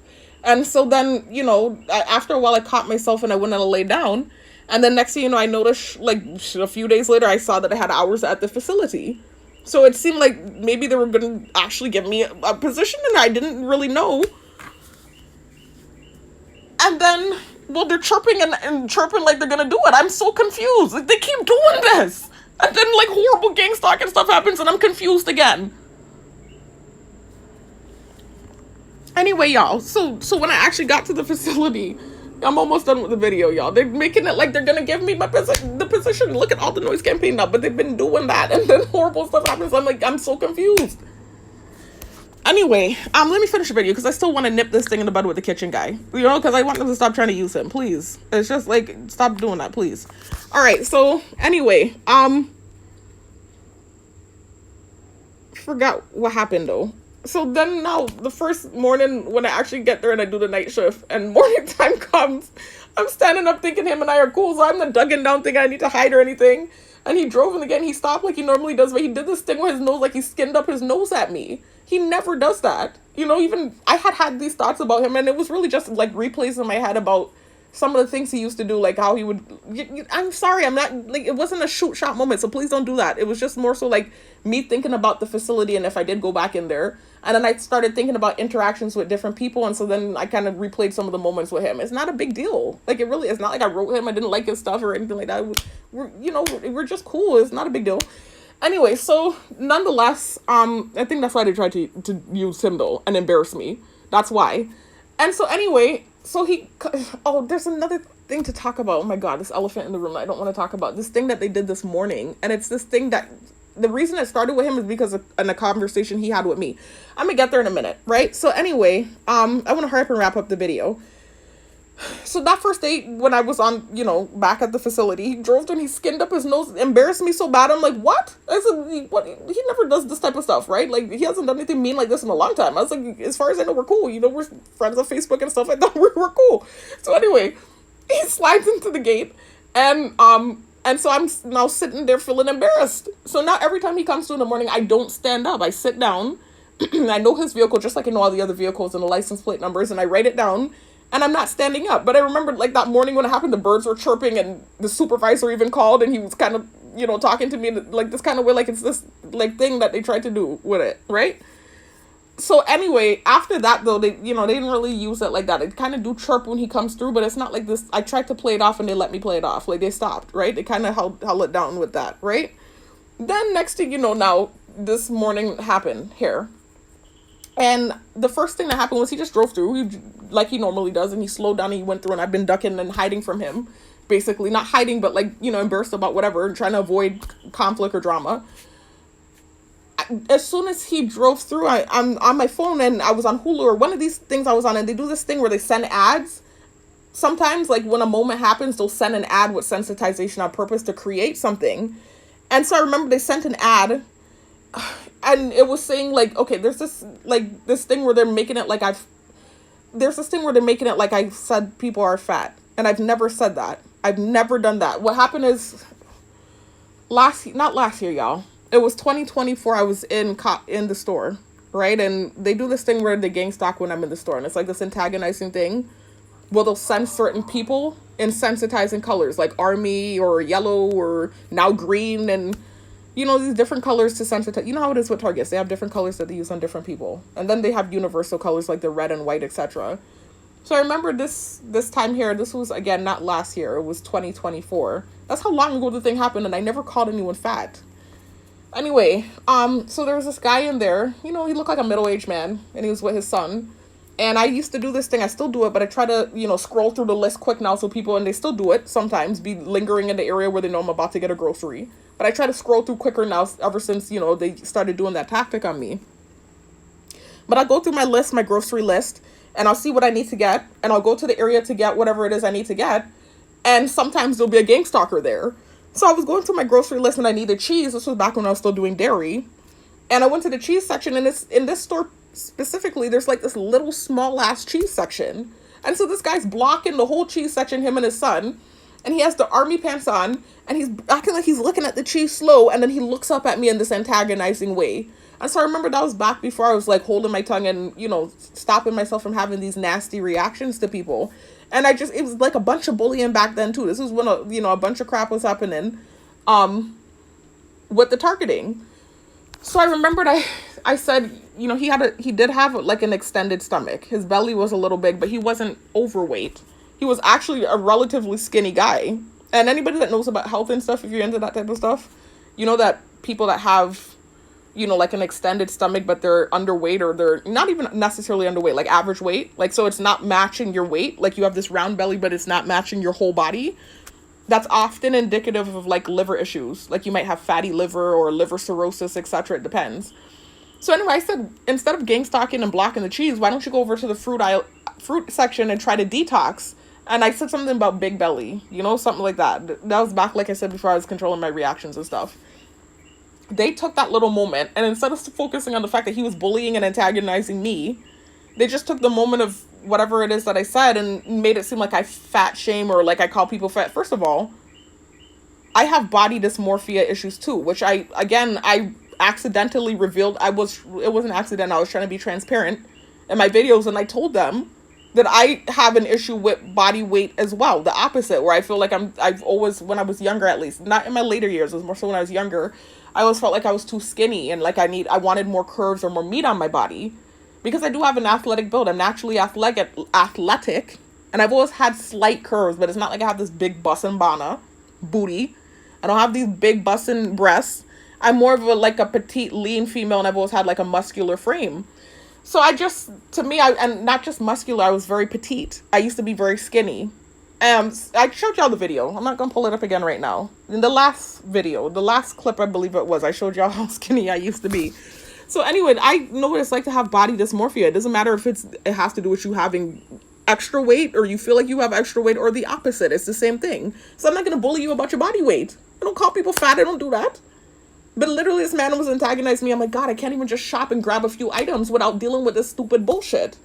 And so that's when I said whatever I said. I just looked at him and I picked whatever I could pick. And I saw his stomach. He was skinny. He wasn't even what you would call quote unquote fat. And remember, that's kind of like I would say a subjective thing. I mean, yeah, you might have like this universal definition of the thing, but really it's, some people would call a person thick and another person might consider that to be fat. It's really about your perception with that. It really is with your culture, your perception, etc. So anyway, that's this thing, man, that they held on to him, and they make it seem like I call people fat and stuff. And so I remember when I first started dealing with him in the kitchen and stuff, and he started kind of low-key trying to hint to me what was going on and why people were having an issue with me. He was, you know, he said the big belly thing, and he pointed out one of the supervisors, which created this tick. He pointed out one of the supervisors that has a rounder stomach, and I could tell that supervisor don't care for me either. And he's actually a nice person, I could tell. He don't even care for me either, I could tell. He's actually one of those, though, I would say is a nicer person. It's just like he offended, obviously, by something I said. Like, he actually does seem nicer, because I remember when I first got in the facility, he was actually being nice to me. I think it was one of these videos I made where I was trying to talk about the thing, and I don't know if the way I worded it was not, I don't know, really. But I do remember he started seeming annoyed with me, but he wasn't at first. He was actually really nice to me at first, that supervisor. But anyway, so, God, man. So I remember when I was sitting with him, he started telling me, you know, he started saying, which supervisor? He said, you mean that fat, whatever? He called him a fat, whatever, but it was directed convo, like sensitization. And then he started hinting to me, you know, that he's not really calling him fat. He's just trying to hint that, you know, this is one of the things I said that's making them think I'm a bitch. And then he started to talk about the big belly. He said, you don't know the supervisor with the big belly? The big belly? And so he was associating the big belly with the word fat. And so it turned into this thing where whenever I would be around him now, it wasn't happening at first. As soon as he did that shit, every time I was around him now, that word wanted to pop in my head. And so they associated with the technology. They send stuff, they did it with another supervisor too. He's not a supervisor, he's a coworker. There's a supervisor for Ranger that it also, God, I didn't mean to say names, y'all, for the security company I work for. And it also happens with her, but for a different reason. It wasn't like with him where he's the one who had the conversation with me. He was trying to help me. But still, nonetheless, him doing that is what kind of created that tick, because it wasn't happening before. Whereas with the supervisor, it was something that was said about her. Like another supervisor, I believe, I keep saying this, I'm not trying to create stuff, but he did this on camera. They do stuff. Like with the targeting to confuse you, they do directed convo and stuff. So they'll purposely say something mean about someone else on camera to make you feel confused. Like, there's no way they would be saying such a horrible thing on camera and they know this person's listening, right? But they still at least kind of try to hold off a little bit sometimes. But I notice sometimes some people, if they have a problem with another person, they'll use my targeting as a way to take a shot at that person. I did notice that.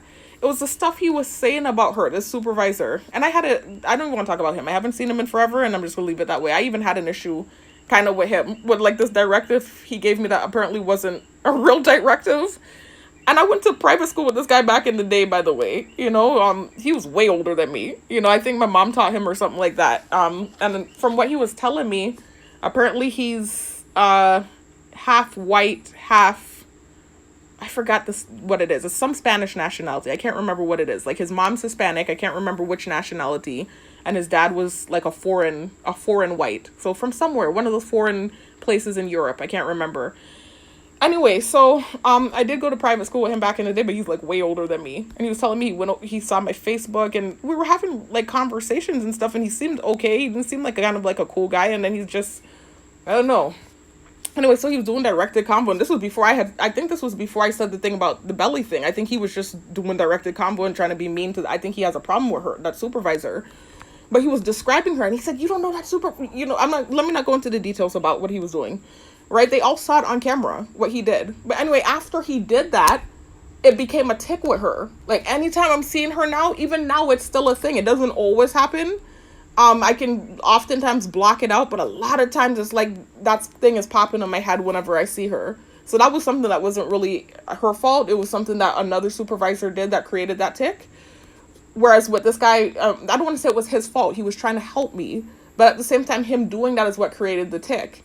And so I think they associated it with him, you know, and so they start sending it whenever he's coming through. And I wouldn't even call him that word, really. I would more so describe him as stocky.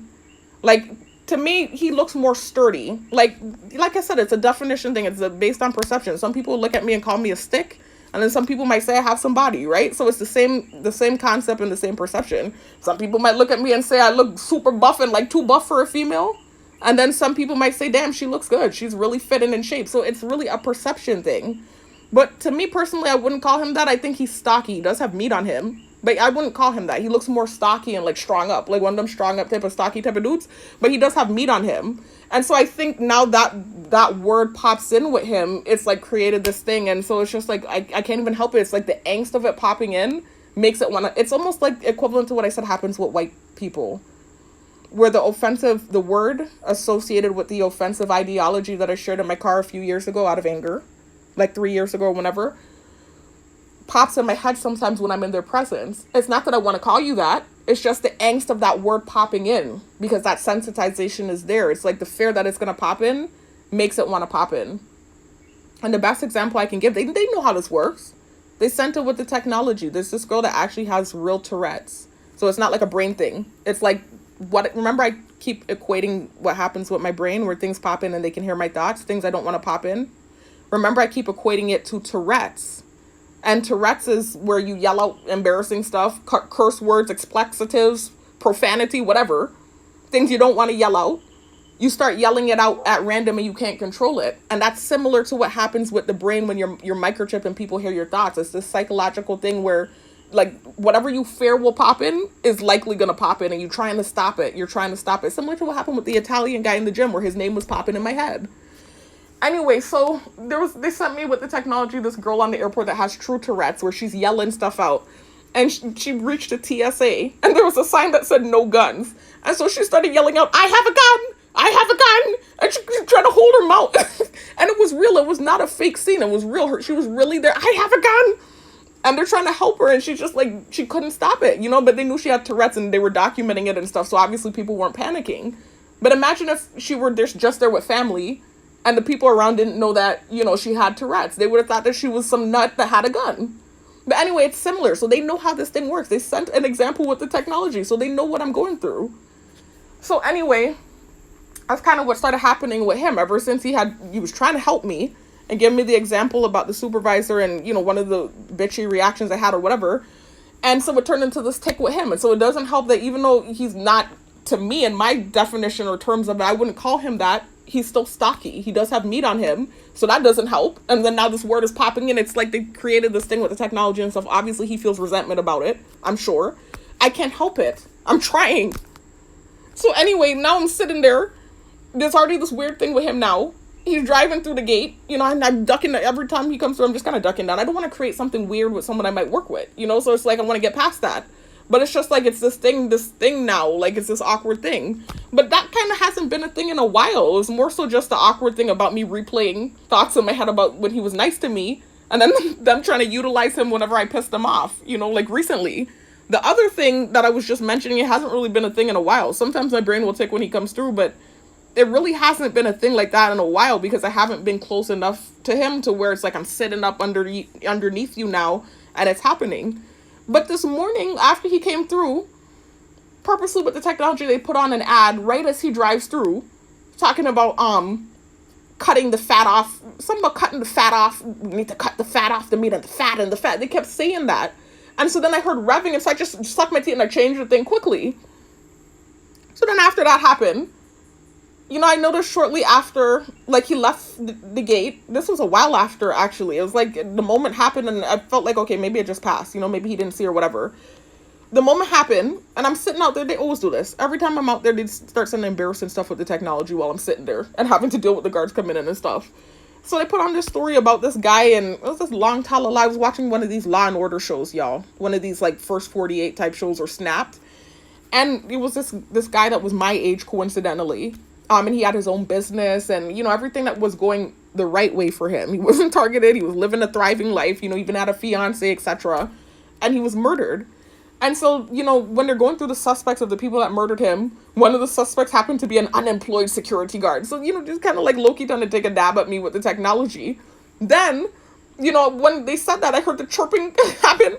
And then the guy drove through, right? The same kitchen guy I'm talking about. But he works all the way deep into the facility in the kitchen.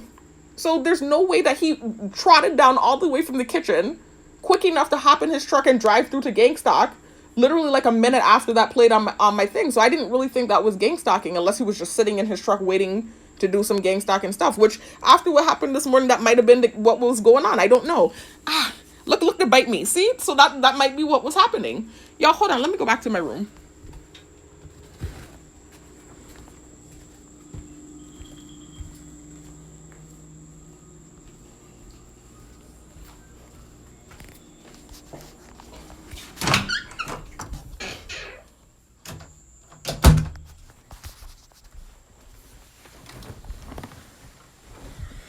So anyway, so maybe that's why they probably knew that was happening then. Maybe that's why they were tripping the bird. They probably knew he was gonna sit there. But they're the ones who, it's like they created that though. They're the ones who sent the thing with the fat thing. Why would you do that?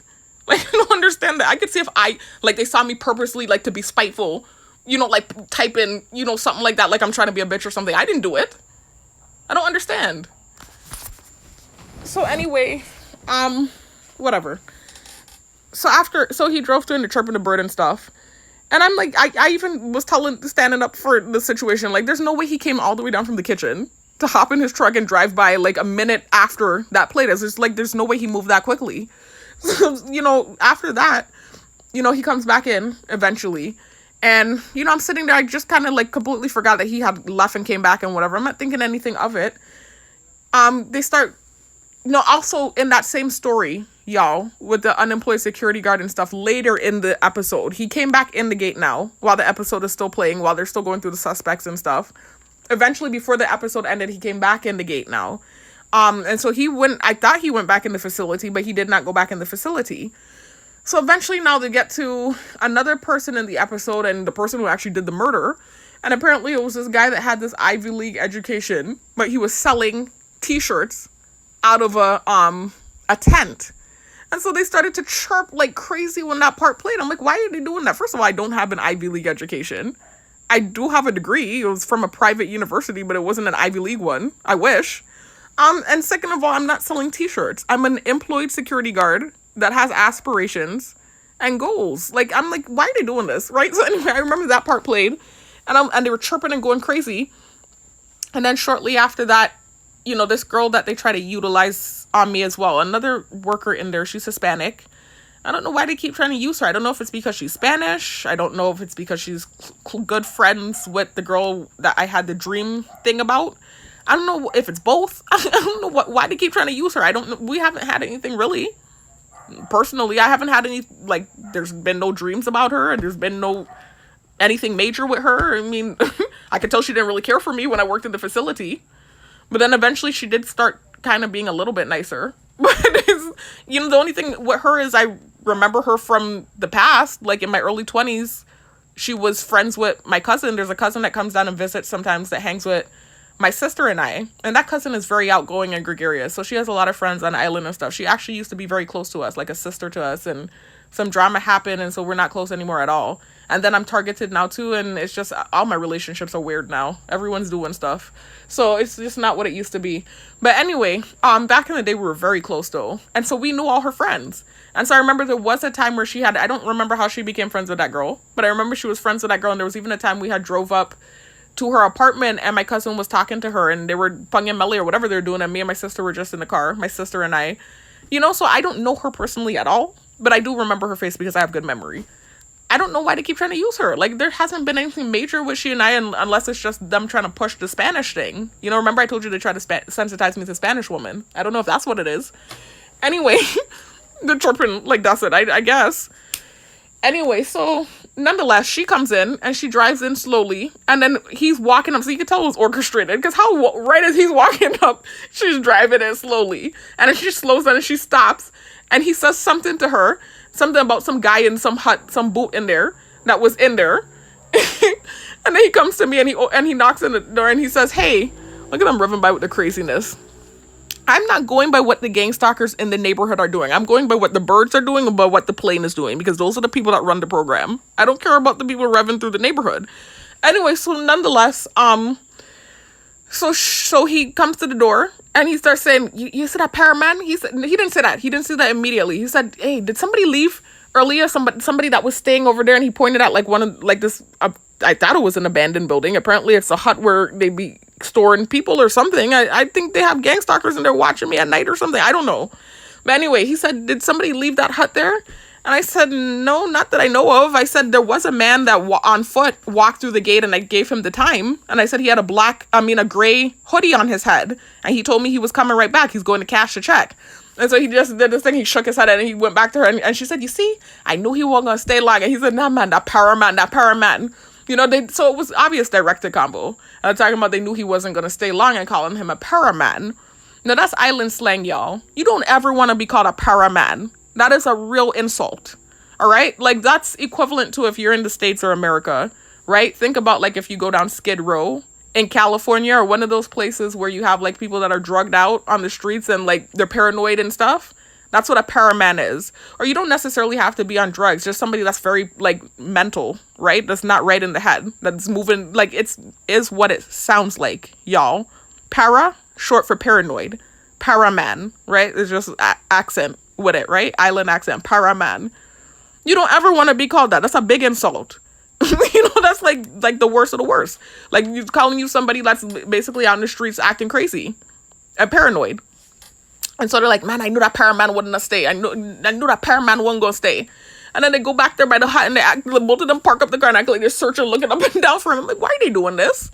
I'm like, they're doing a lot today. And I'm associating it as a continuation or trickle of what happened the other morning with the battery situation and that dude driving by me on the road. But then I'm also associating it with what happened that morning where they sent something with the technology and I tried to switch it quick. But I think there's already like an annoyance with me from when I was venting in the kitchen about whatever, all the unfair stuff and what happened with the call center job. And then, some of the people in there, how they were moving with me. I was having a vent in the kitchen because I can't remember now. There's so many things that happen day to day. It was something they sent with the technology that set me off. And I was like, really? You sending this and you did this and you did that? Whatever I was thinking. And that's where I started thinking that stuff. And then they gave me the hours at the facility. But I still think it triggered a nerve with some people and they were bothered. It didn't care for some of the thoughts I was having. Because like I said, that first morning when I got back in there and he drove through the gate, then he did that thing with his face. He's never done that. And then after that, he's just been coming through and it's not been anything. He comes through slowly and, it's just nothing major. But it was this morning then. They did, like, the thing. I don't know if they planned that. Like, if he knew they were going to send that and then do the tactic, or if the technology does stuff. Like, it's this weird thing where it works together simultaneously. And I don't think they're always controlling what happens. I think it's AI. I don't know. They're chirping, so I think it was AI. And so I think that kind of was like a thing. I don't know, maybe because I reacted. Maybe if I played it off and acted like it wasn't a thing, then that wouldn't have created something. Maybe that's why they're calling me a paraman. I don't know. It's sensitization. You know, it's just like, it was weird. All of a sudden this pops up and they keep saying the fat, the fat. I'm like, what? And I remember that was a thing with him. So anyway, whatever. So that's what caused that, man. And then it was just like horrible treatment this morning. So after that happened with him, you know, it was just horrible stuff coming through with the technology, and they're doing noise campaigns outside. But it wasn't so terrible that it was just like, oh my God, whatever. It wasn't until I got in my vehicle, and similar to what happened in the last video, apparently the battery's bad. I now know the problem. The battery wouldn't start.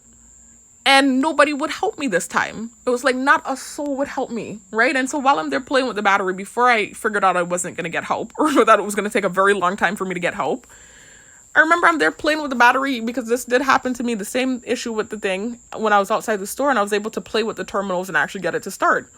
So I'm playing with the battery, and while I'm playing with it, you know, vehicles just driving by, whizzing by, not stopping. I'm looking down. I wasn't even looking up. I'm looking down, trying to get the thing to start.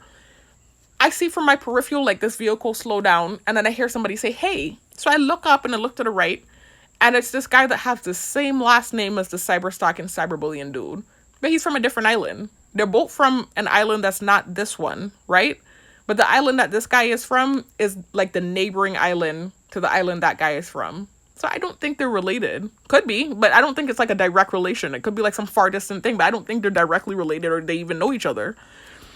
But nonetheless, he's a clown. So whenever I was working in the facility, he used to antagonize me, but in like this playful manner, man. Joking kind of way, where he would do some gang stalking stuff sometimes, but he was actually nice to me. He was like a playful kind of character.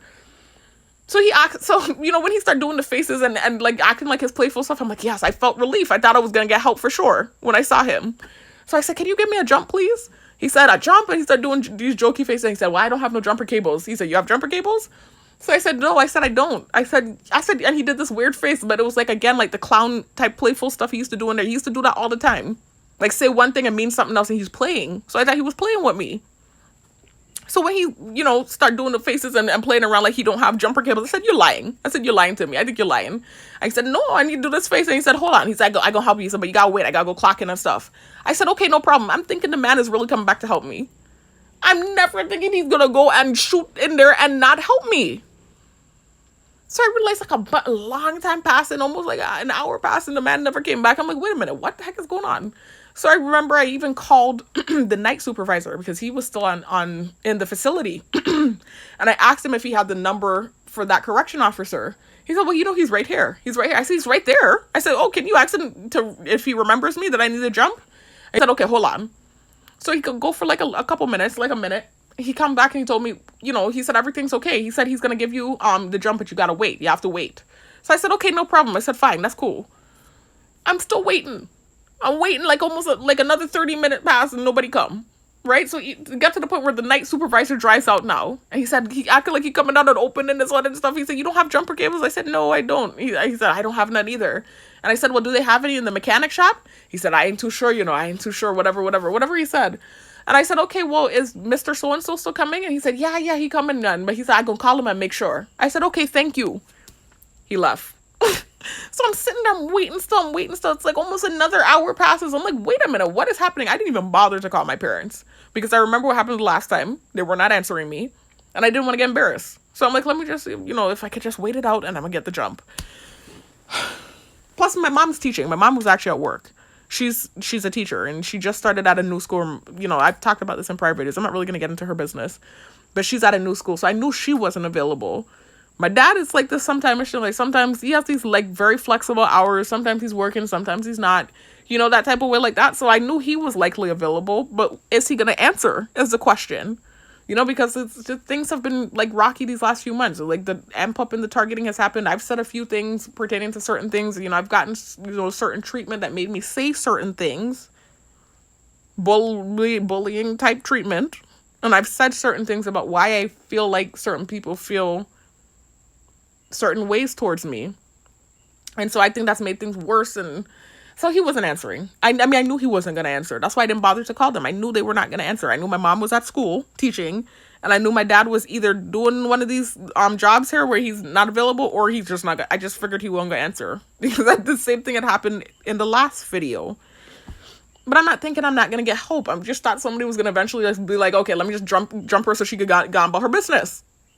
I didn't know they were not going to help me for hours, on like almost 2 hours, maybe 3 hours. I sat there waiting for a jump. So anyways, it was just this long tell-a-lie thing where I kept calling and they kept acting like they were seeing him and he's coming now. They kept telling me he's coming and he's never coming. And then eventually come to find out, I saw this truck, the company truck, leave with a bunch of inmates in the back. And one of the dudes, he used to be so nice to me. He worked at the mechanic shop. And he had this puppy dog look. I saw him watching me with these puppy dog eyes. I had no idea that the man that was supposed to give me the jump was driving the vehicle. I had no clue. He obviously knew what was going on in the back of the truck there because he looked at me with these puppy dog eyes over the back of the truck. So I should have put two and two together that something ain't right with the way he was watching me. He looked like he felt bad. So I should have known something was happening. Anyway, eventually I find out the man left the facility. So I'm sitting there waiting, and nothing.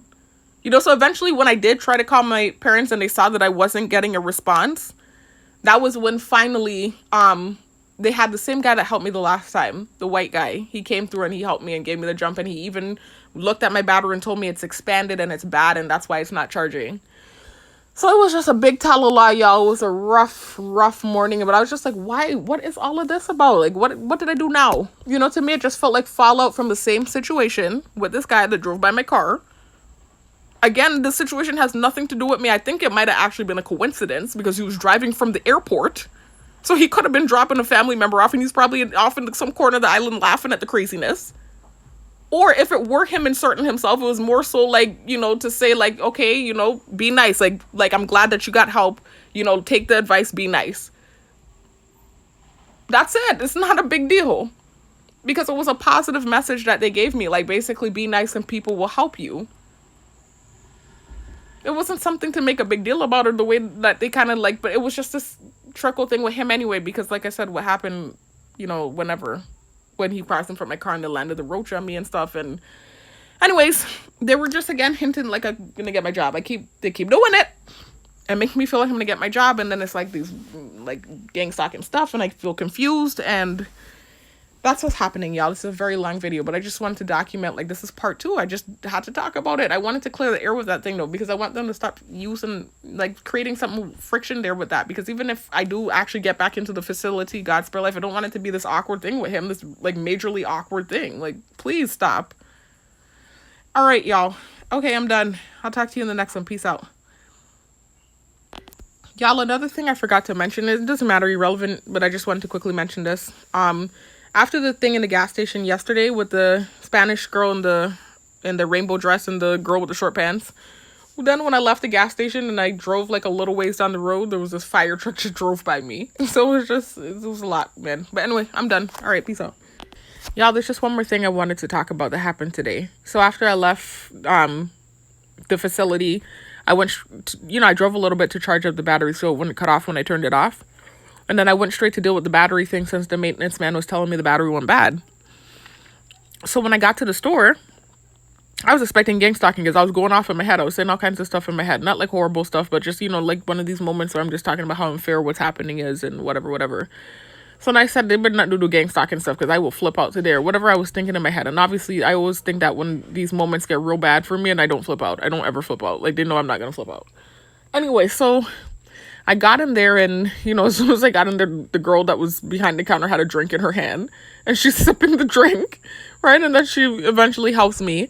And, some people came in, there was one gang, obvious gang stalker. It was this guy and he was shorter. So I don't know if they're trying to use the short thing or if his height was just a coincidence. But he had a green shirt on and this army fatigue bandana on his head, right? So he came in, he was kind of doing directed convo. I kept hearing him say six something, whatever he was saying to somebody in there. And then after he came in, shortly after I'm dealing with the battery situation and trying to get the VIN number and stuff, I turn around and I see somebody come in a red shirt and I see it's this dude that I used to talk to in high school, right? And then after high school, years after, throughout the years, and I don't want to say throughout the years, it's been years and years of us communicating. We haven't talked in years, but I mean in my early 20s, whenever he would know I was coming home for the Virgin Islands, coming home for the vacation. Sorry, there's a lot of loud noise outside, y'all. Hold on, y'all. Let me stop the video. I'll start it back in a minute.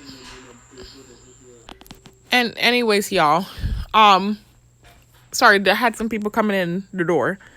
So I noticed this dude that I used to talk to in high school came through the door with a red shirt on, and he gets on the line. So I'm like, oh boy, what's going on? And I actually had noticed some activity with him recently, so I knew he was probably on island, because he had added me on Facebook a while ago. This was like a year ago. He sent me a friend request on Facebook. But I hadn't seen any activity with him in a while. And then I want to say like maybe a month or two ago, I was driving down in Frederickstead, and I remember he came out of a building, and so he must have been watching me on the cameras or something. He came out of a building and walked like right to the sidewalk, but he didn't like wave at me or anything. He was more so like looking down, this kind of weird thing he was doing. And so I saw him. So I'm like, okay, so I see him here, and I noticed I was posting like stories on Facebook, and he was like watching my stories, and I hadn't seen him watch a story for me in a while. When he first added me, yeah, he was watching my stuff, but then it kind of stopped. And then now I saw him watching my stories, so I was like, oh, he's back on island. That's all I thought in my head. I wasn't thinking the man going to start to do some gang stalking stuff. All of a sudden now today happens. The big thing at my job, whatever I told you happened. And I get to the auto shop trying to get a battery. I see him coming in a red shirt. I'm like, oh my God, really? You gang stalking? Like, really though? So anyway, I didn't say anything. I just pretend like I didn't see him. So we did mention him though, when we were on the bed in whenever, man, it was like 2 years ago now. Remember I told you a bunch, and I'm the only one getting backlash for it. My sister was saying all kinds of stuff. She don't have to deal with the crap, right? I didn't even say anything bad about this man. I didn't say anything bad about him. Not that I can recall. I didn't. My sister actually the one who said something bad about him, not me. What? So anyway, excuse me. So when we were laying on the bed and we were shooting the quote unquote shooting the shit or pong and melee, whatever it was, and we were talking about these dudes that we used to talk to in the past, my younger sister and I was trying to pretend like the cameras weren't there. Dumb idea. And we even started talking about some guys my older sister dated in the past too. Somehow we ended up mentioning this dude from back years ago, y'all. I haven't talked to this man in years. Like, the most recent activity I've had with him was like I said, about a year ago when he sent me a friend request on Facebook. Anyway, throughout the year, so we were always friends on social media, I will say that. But, him and I, like, in my early and mid-20s, I would say. Early and mid-20s after college, like, whenever he would see that I'm coming back to the island for, like, the vacation, he'll write me a message on Facebook. And sometimes we would hang out. Like, we never did anything. We were just friends. So anyway, how we even started talking was high school, like late high school too. It wasn't like the other dude that I thought I was in love with, where it was like from 9th grade, all the way to like maybe 11th grade or 10th grade, we were talking, like consistently on the phone, having conversations and stuff. This dude here that they used on me today, I didn't start talking to him until like, I think 12th grade, where he asked me for my number, and he was asking me if I had a date to prom. And then he ended up going with someone else. So I think he was playing with the idea of asking me to prom, but he didn't do it. But that was how we ended up talking. Like, he asked me for my number in 12th grade. I was in high school with this man for 4 years. I had classes with him. And then when we were in 12th grade, he asked me for my number. And he started asking me if I had a date to prom and stuff. And so I thought he was going to ask me to prom, but he didn't do it. So anyway, after that, though, we stayed in communication off and on. It wasn't like this thing where we're talking every night and we have like this in-depth connection. Or else I would have said that, it wasn't that. It wasn't like the other guy where like we had some sort of connection to the point where we were talking all night on the phone, that type of stuff. Not to say it couldn't have been that with this guy, because I did have conversations with him and there were nights where we talked on the phone and stuff. It just never went there with him. I think it just wasn't that, but he was like a cool guy. Irie dude, right? He's into natural health and stuff. Real Irie dude, actually. So I'm like, I don't know why he's gang stalking me. I didn't do anything. I didn't say nothing bad about the man.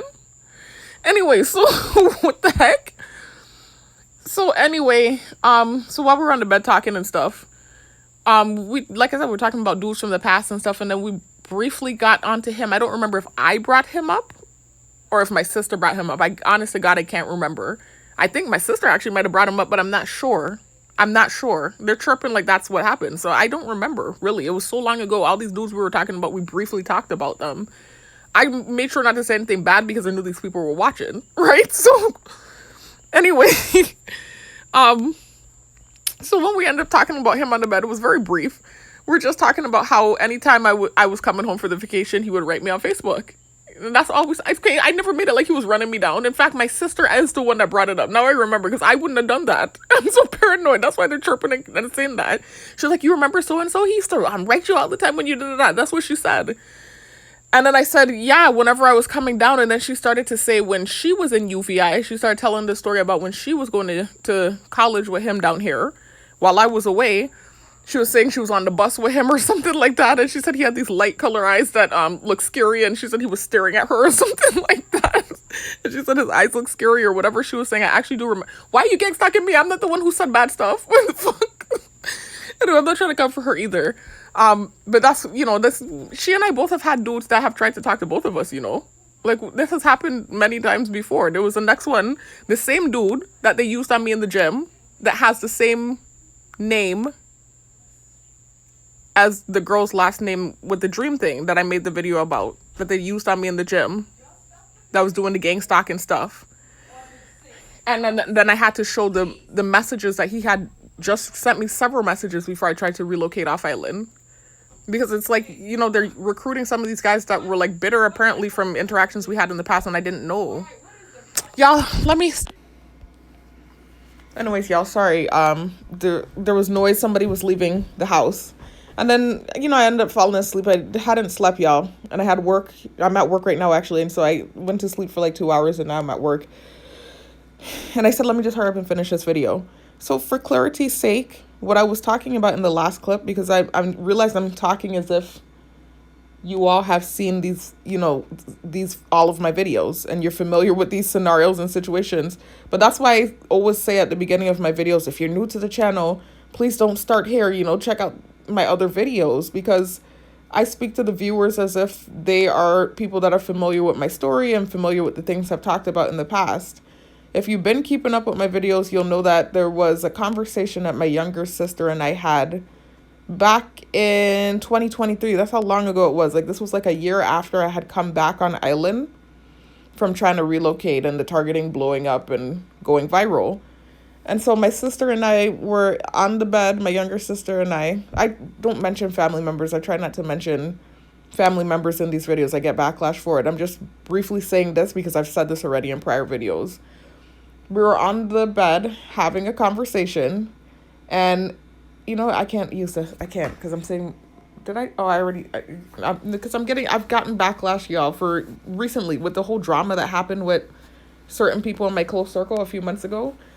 For mentioning specific relationships when I'm talking about, certain things. I really try not to mention specific relationships. And actually, ever since my videos, the initial set of videos I had up, got deleted about 2 years ago, when my mom went into my personal YouTube account because I was signed in on her computer, and she deleted all of my videos because I was specifying family members and people who I was talking about in these videos. Ever since then, my all of my videos, I pretty much try not to mention specific relationships. I'll say a person in my close circle. And only a few months ago did I mention specific relationships as it pertained to, some of the things that I've talked about in these last two videos that I've been getting retribution for. Things that happen with, certain people in my close circle, etc. Anyway, this is more lighthearted, so I don't mind mentioning specifically the relationship, but even still, I'm feeling wary about it. Just to briefly talk about this guy, and I don't really have like a bad history with him either, so it's not really a big deal like that. But so there was a conversation my younger sister and I was having on the bed. I've talked about this in prior videos. That's why, like I said in the last clip, I was talking about it as if you guys already knew what I meant when I said, oh, we talked about him on the bed, remember I told y'all in the old gym, they started using certain gang stalkers on me that had came up in this conversation that my younger sister and I had like damn near 2 years ago on my bed, where we were talking about, kind of just shooting the shit like how family members do, where you sit with somebody and you start talking about old times and, old memories or whatever. It's just the fact that it was televised and obviously I'm targeted and everyone on island was watching. So even though I was having this conversation with her, I was careful about some of the things I was saying, but she'd be having these conversations with me and acting like the cameras aren't there. But I realize already, I've said this is a tactic they use, where they'll have these conversations with you and they'll say things that they wouldn't want other people to see. as some sort of form of psychological warfare. But, you still got to be careful with what you're doing, because sometimes they do it in a way where it kind of backfires on them when they do that tactic. So anyway, whatever it is, she and I were laying on the bed and we were having this conversation about guys we used to date and or talk to. And we were talking about guys for her, guys for me, or even just guys we liked that we didn't necessarily even talk to. Because this guy that they used as a gang stalker on me in the gym was somebody, I told you all about I don't even want to say his name now, the Chris thing. And this guy that they were using for someone in my close circle, and how that was a conversation we had on the bed, how she had this crush on him back in the day and this and that and the third, right? And they used him as a gang stalker on me. I have no clue why. They keep doing that. Like, that this person talked about more than I did. They're using the person on me as a gang stalker. It's confusing. Anyway, nonetheless, so in this conversation, we were just talking about different guys that we talked to and or, like I said, had issues with or incidents with, whatever. And we're talking about guys from my older sister as well. And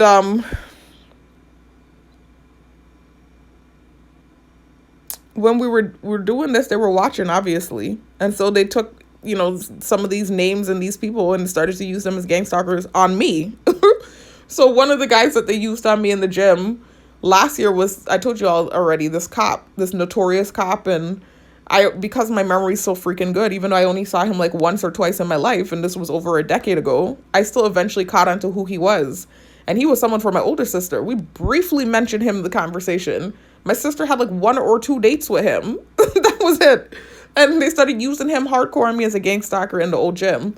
Anyway, so one of the guys we ended up talking about was this guy I was telling you about in the last clip that came in the store today with a red shirt on trying to gang stalk. So what happened was, like I said on the bed, when we were talking, we were starting to talk about my guys. And so I don't remember verbatim what happened, y'all. This was over 2 years ago. It was like 2 years and change ago. But my younger sister ended up bringing up this guy. And she was like, you remember so-and-so? And she said his name. And I said, oh, shoot. I said, yes, I remember him. And she said, oh, my God, he used to write you all the time. And da-da-da. Whatever she was saying, recounting memories about the guy. And so then, I didn't say anything bad. I just kind of interjected a little bit. I said, oh, yeah, every time I would come home, whatever. I didn't say anything bad about him at all because I'm aware of the fact that all these people are watching what we're talking about. So then she started telling me her own little story about him. How she had this moment with him while I was away in college when she was in school down here on Island and he was attending the same school. And she said they were on the bus together and, something about he was watching her and he had these because he has like these light brown eyes, like even though he's like a dark skinned guy, but he has like these light color eyes.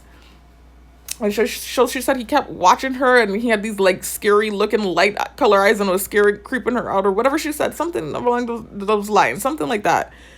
So I remember trying to change the subject actually because again, I know these people are watching. So that's what happened in that moment. That was pretty much the gist of the conversation. We didn't say anything more about him. It was not much more to be said. I don't think I mentioned that I heard he was a player. I'm trying to remember if I said that. I don't think I would have said that on camera because, now I'm saying it. I do remember when I was in school and he had first asked me for my number. There was a friend of mine, I'm not going to specify who the person is, obviously, that was telling me she heard that he's like a dog or a player, like he sleeps around or something. So I might have said that. I don't remember if I said that. I don't think so. If I did, I can't remember. Maybe that's why they're using him as a gang stalker. I don't know. It's not like I can verify whether he really does or not. I don't know the man's personal life. I mean, him and I were cool, but I didn't get to know him to that level where I know that he was sleeping around and stuff. Anyway, so after that whole conversation where he got mentioned, I noticed maybe like a year later, I got a friend request from him on Facebook. Which, by the way, has happened before. This has happened throughout the years. He's always added me on Facebook. We've always been friends on social media. And that was actually the main form of communication. Eventually he would get my number off and on throughout the years, but it was really through Facebook where he would always contact me via Messenger when he saw that I was coming home. So anyways, there was even this thing that happened with my ex-boyfriend that I talked about years ago. I didn't talk about it years ago, but the thing happened years ago. The ex-boyfriend I talked about in my story that, in my early 20s, I was in this like committed relationship with, not my early 20s. I was like a teenager still. I was 19.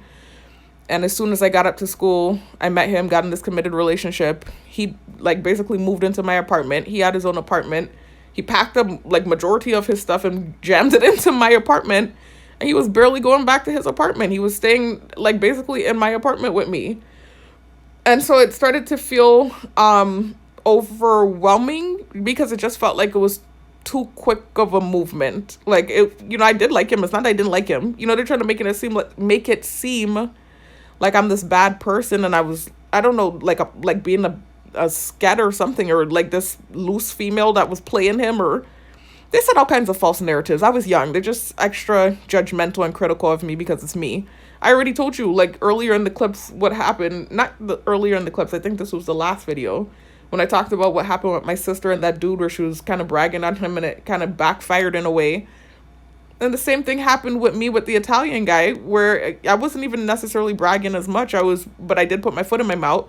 And they tried to capitalize off the situation. So it's just specific to me. Like certain things someone else could do, and you hear them chirping, and they wouldn't get like as harshly judged for it. But with me, it's like, that's just how it works when you're targeted. So anyway, I was, only 19. I was very young, and it was just too quick of a movement. You see, they're chirping and confirming what I'm saying. Anyway, so I was only 19, and so I just felt like I was too young for such a serious relationship. So I just felt like he came at the wrong time in my life. That's all. And I was thinking that before I even went back home for the vacation, I was feeling that way. Okay. So I was feeling that way even before I went home for the vacation, because I talked about in my story how when I got home, I saw the guy from high school I thought I was in love with, and I got butterflies. And then, for me, it was just the confirmation that I didn't need to be in the relationship I was in. Like, it was too soon to be in such a serious relationship. They took that and created this thing where I was like this loose girl that had wandering eyes, and as soon as I saw someone else, I broke up. And that wasn't the case. There wasn't even any hint of me and that guy getting together. We had spoke throughout high school, and we never ended up in a relationship.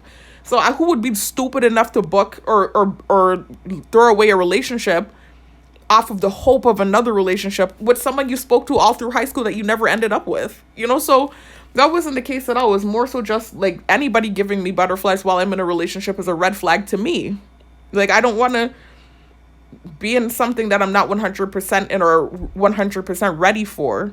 So I was really trying to do the right thing, actually. They villainized me for it, but I was actually trying to do the right thing. Anyway, before I got home, though, and saw that guy from high school that gave me the butterflies, I was in communication with that same dude that they used as a gang stalker on me yesterday. He had my number, but also we were friends on Facebook. And so I remember he knew I was in Florida. He started writing me in my inbox. Several guys were. There was another one from high school that was writing me too. But him and I had already been communicating when I was in high school, right? So this is where we actually had like an open line of communication. So we were just having regular conversation. He had my number. We were texting each other. I was telling him I was coming home. He was saying maybe we could hang out, this and that and the third. We had already hung out before and nothing happened. So I didn't feel like I was doing anything wrong. So I texted the man and then I left my phone on the bed. I actually didn't care if I had nothing to hide. I wasn't doing anything wrong. So I didn't even care if my boyfriend saw it or not, but I didn't think he was going to dig through my phone either. So I went in the bathroom and I noticed I come out the bathroom and my phone was in a different position. And when I turned the screen on, my text messages were open and he was in the message for the dude. And he was acting weird. So I realized he read my messages. I said, you read my messages? And he's telling me, Yeah, like playing like this weird thing. He was just moving weird, man. I knew he read my messages and he wasn't confirming whether he had read it or not, but he was acting weird. Anyway, I think that's also part of why he did what he did to me. Because I think obviously, common sense, I think he feels like I went home to cheat or whatever he thinks. He knew I was a virgin at the time, y'all. TMI. But I think he felt like I was playing the field, and that's probably why I broke up with him. And then now I come back 2 years later. So that's why I think he did what he did.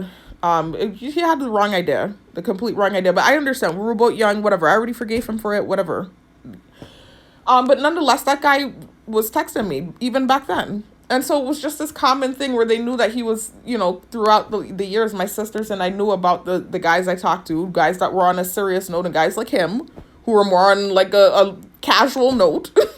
And it was just this thing. They knew he was oftentimes going to write me when I was coming home for the vacation. So that's why my younger sister knew about it too. We were just really close back then. That's why I keep trying to say, you know, what they're seeing now is not how things were. We were very close, my sisters and I. So anyway, whatever the case is, you know, that conversation came up. I didn't bring it up. My sister just mentioned, remember thing used to write you all the time and da da da. I said, oh yeah, da da da. I just casually kind of answered about it. And then I think I might have mentioned that I heard he was a player. I think I might have mentioned that. I'm not sure. And maybe that's why my sister said the thing about, oh yeah, when I was on the bus, whatever. And, you know, she was saying the thing about his creepy light eyes. But she has a thing with light colored eyes anyway. Like she, I don't know, for whatever reason, she and my older sister too, they feel like certain eyes, like light color eyes, like creep them out or something. I don't know why. I don't understand it. I think only like it's a certain color, I guess, that I think it's like when it's like this golden kind of color, like gold, like this golden, what would it, like hazel eyes freak them out. And he kind of has hazel eyes, kind of like it's like this brownish, it's more like a light brown. But even my ex-boyfriend that was from Colombia, he really had hazel eyes. Like it wasn't like this light brown thing, it was like really hazel. And they used to say it looked like he had cat eyes or something, whatever it is. So anyway, she said that, like, you know, that he was like creepy or whatever she said. She kind of said something negative a little bit there, you know, but then we moved on. I kind of tried to change the subject. I didn't say that. So I don't understand why he's being used as a gang stalker. Me and this man hung out recently. I mean, while I was targeted. We hung out, I not like hung out hardcore, but I was at, I think it was, you know, one of the festivities they have here on island.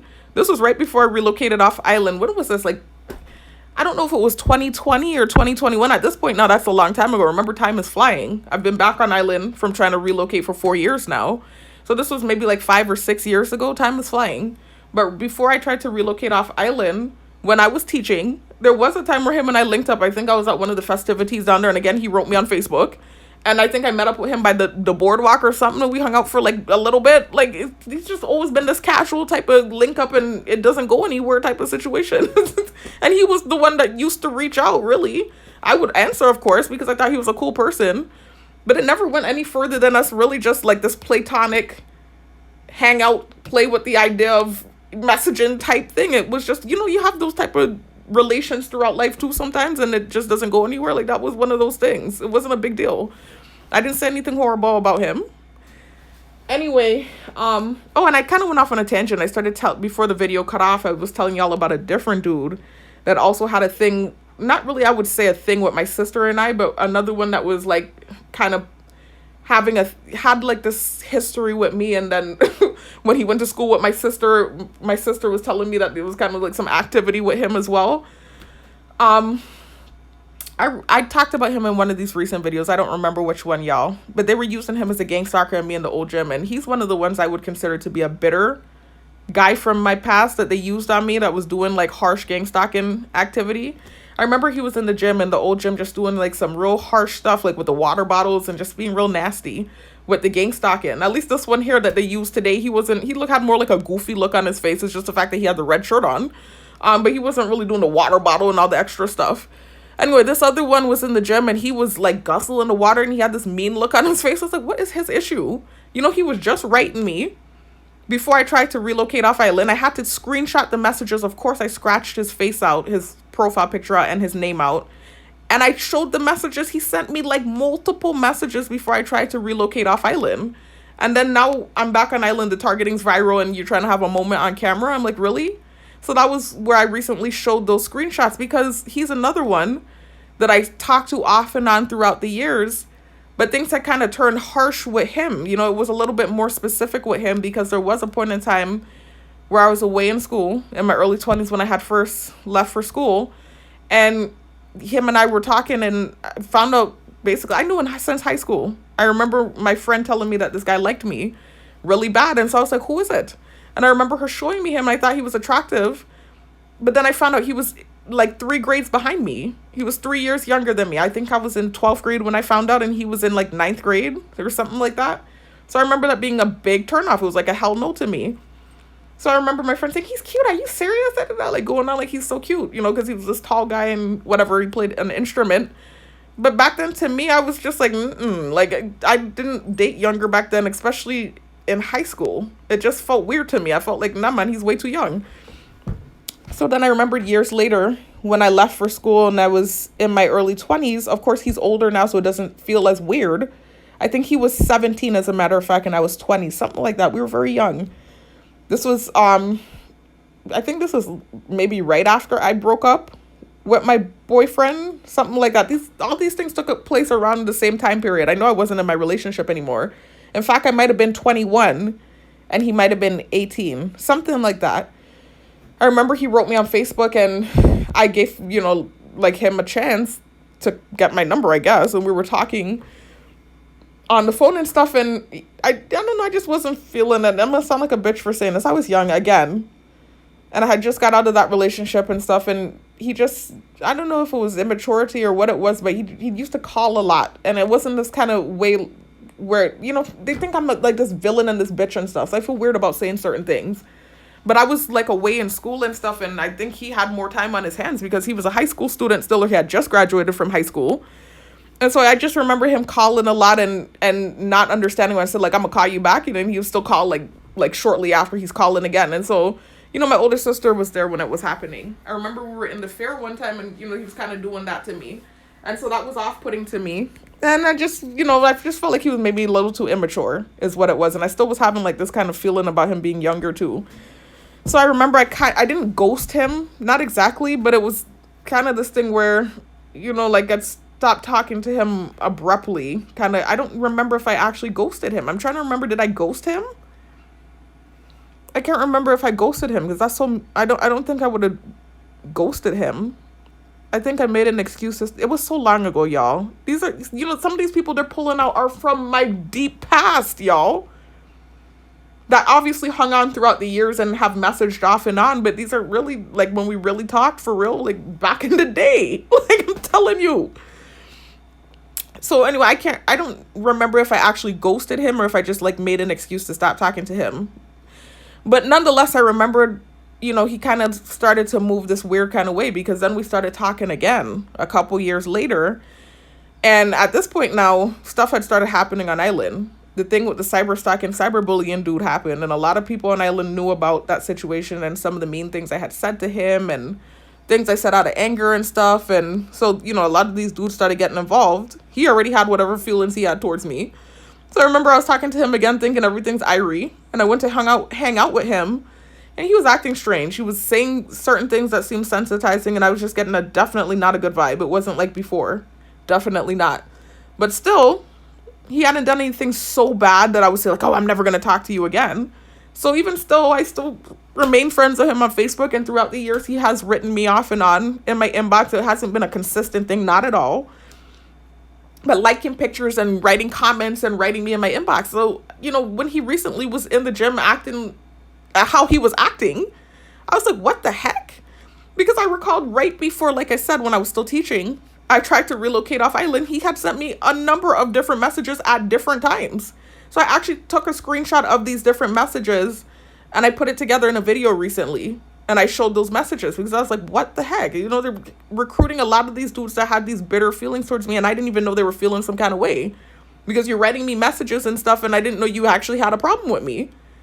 And it's not until now that I'm like in this vulnerable state. It's like I'm seeing the light. I am seeing the light. I'm like, oh my God, there were a lot of men that really had it in for me. That I had these brief encounters with and they had it in for me. I'm like, what? But the one from today, this one to me, like I said, threw me for a loop because there wasn't anything like that with him. There wasn't a moment where I ghosted him that I can recall. I mean, there have been sometimes messages he sent that I might not have answered. But it wasn't a situation where, like the other one, where it was like more so like he liked me bad. And then, this type of thing like that where I'm the older girl and then I kind of ghost you or whatever it is. And it wasn't like that with this guy. This guy was in the same grade with me. It was more casual. We were, like I said, off and on hung out. Like it wasn't anything where something happened for me to feel like you're having some sort of bitter feeling towards me. So I think it's really more so just what took place in that conversation. I think maybe he feels some sort of resentment about what was said on the bed. I don't know. I didn't say anything bad. Anyway, he didn't really have like a nasty look on his face or anything. Like I said, he had more of a goofy look actually. But he had the red shirt on. That's the point. So you are participating and coming on camera. I think a lot of these, some of these people just want to have a moment on camera too, because this is a big thing here on Island that's going on. So anyway, typically, well, if he were on Island right now, he would have written me. So, you know, now this is happening instead. I'm like, okay. Anyway, so that's it with him. Nothing major happened with him, but I was just surprised to see that they used him. And, you know, the other day they were sending me some sort of subliminal about being a player. So I don't know what's being said, but nothing ever happened between him and I. Him and I have just, like, they're chirping for that. I don't know why. Nothing ever happened between him and I. We were just cool. We just hung out off and on. And that's why I left the phone thrown on the bed and I didn't care if my boyfriend found it, because I knew I wasn't doing anything. And I was a virgin back then, too. I was a real good girl. So anyway, I just had to talk about it though, y'all, because I'm like, what the heck? I didn't understand why he was slinking into the damn store today with a red shirt on and a goofy look on his face. I'm like, what the heck is going on? Anyway, y'all, that's it. I just wanted to talk about that briefly. All right, I'll talk to you on the next one. Peace out.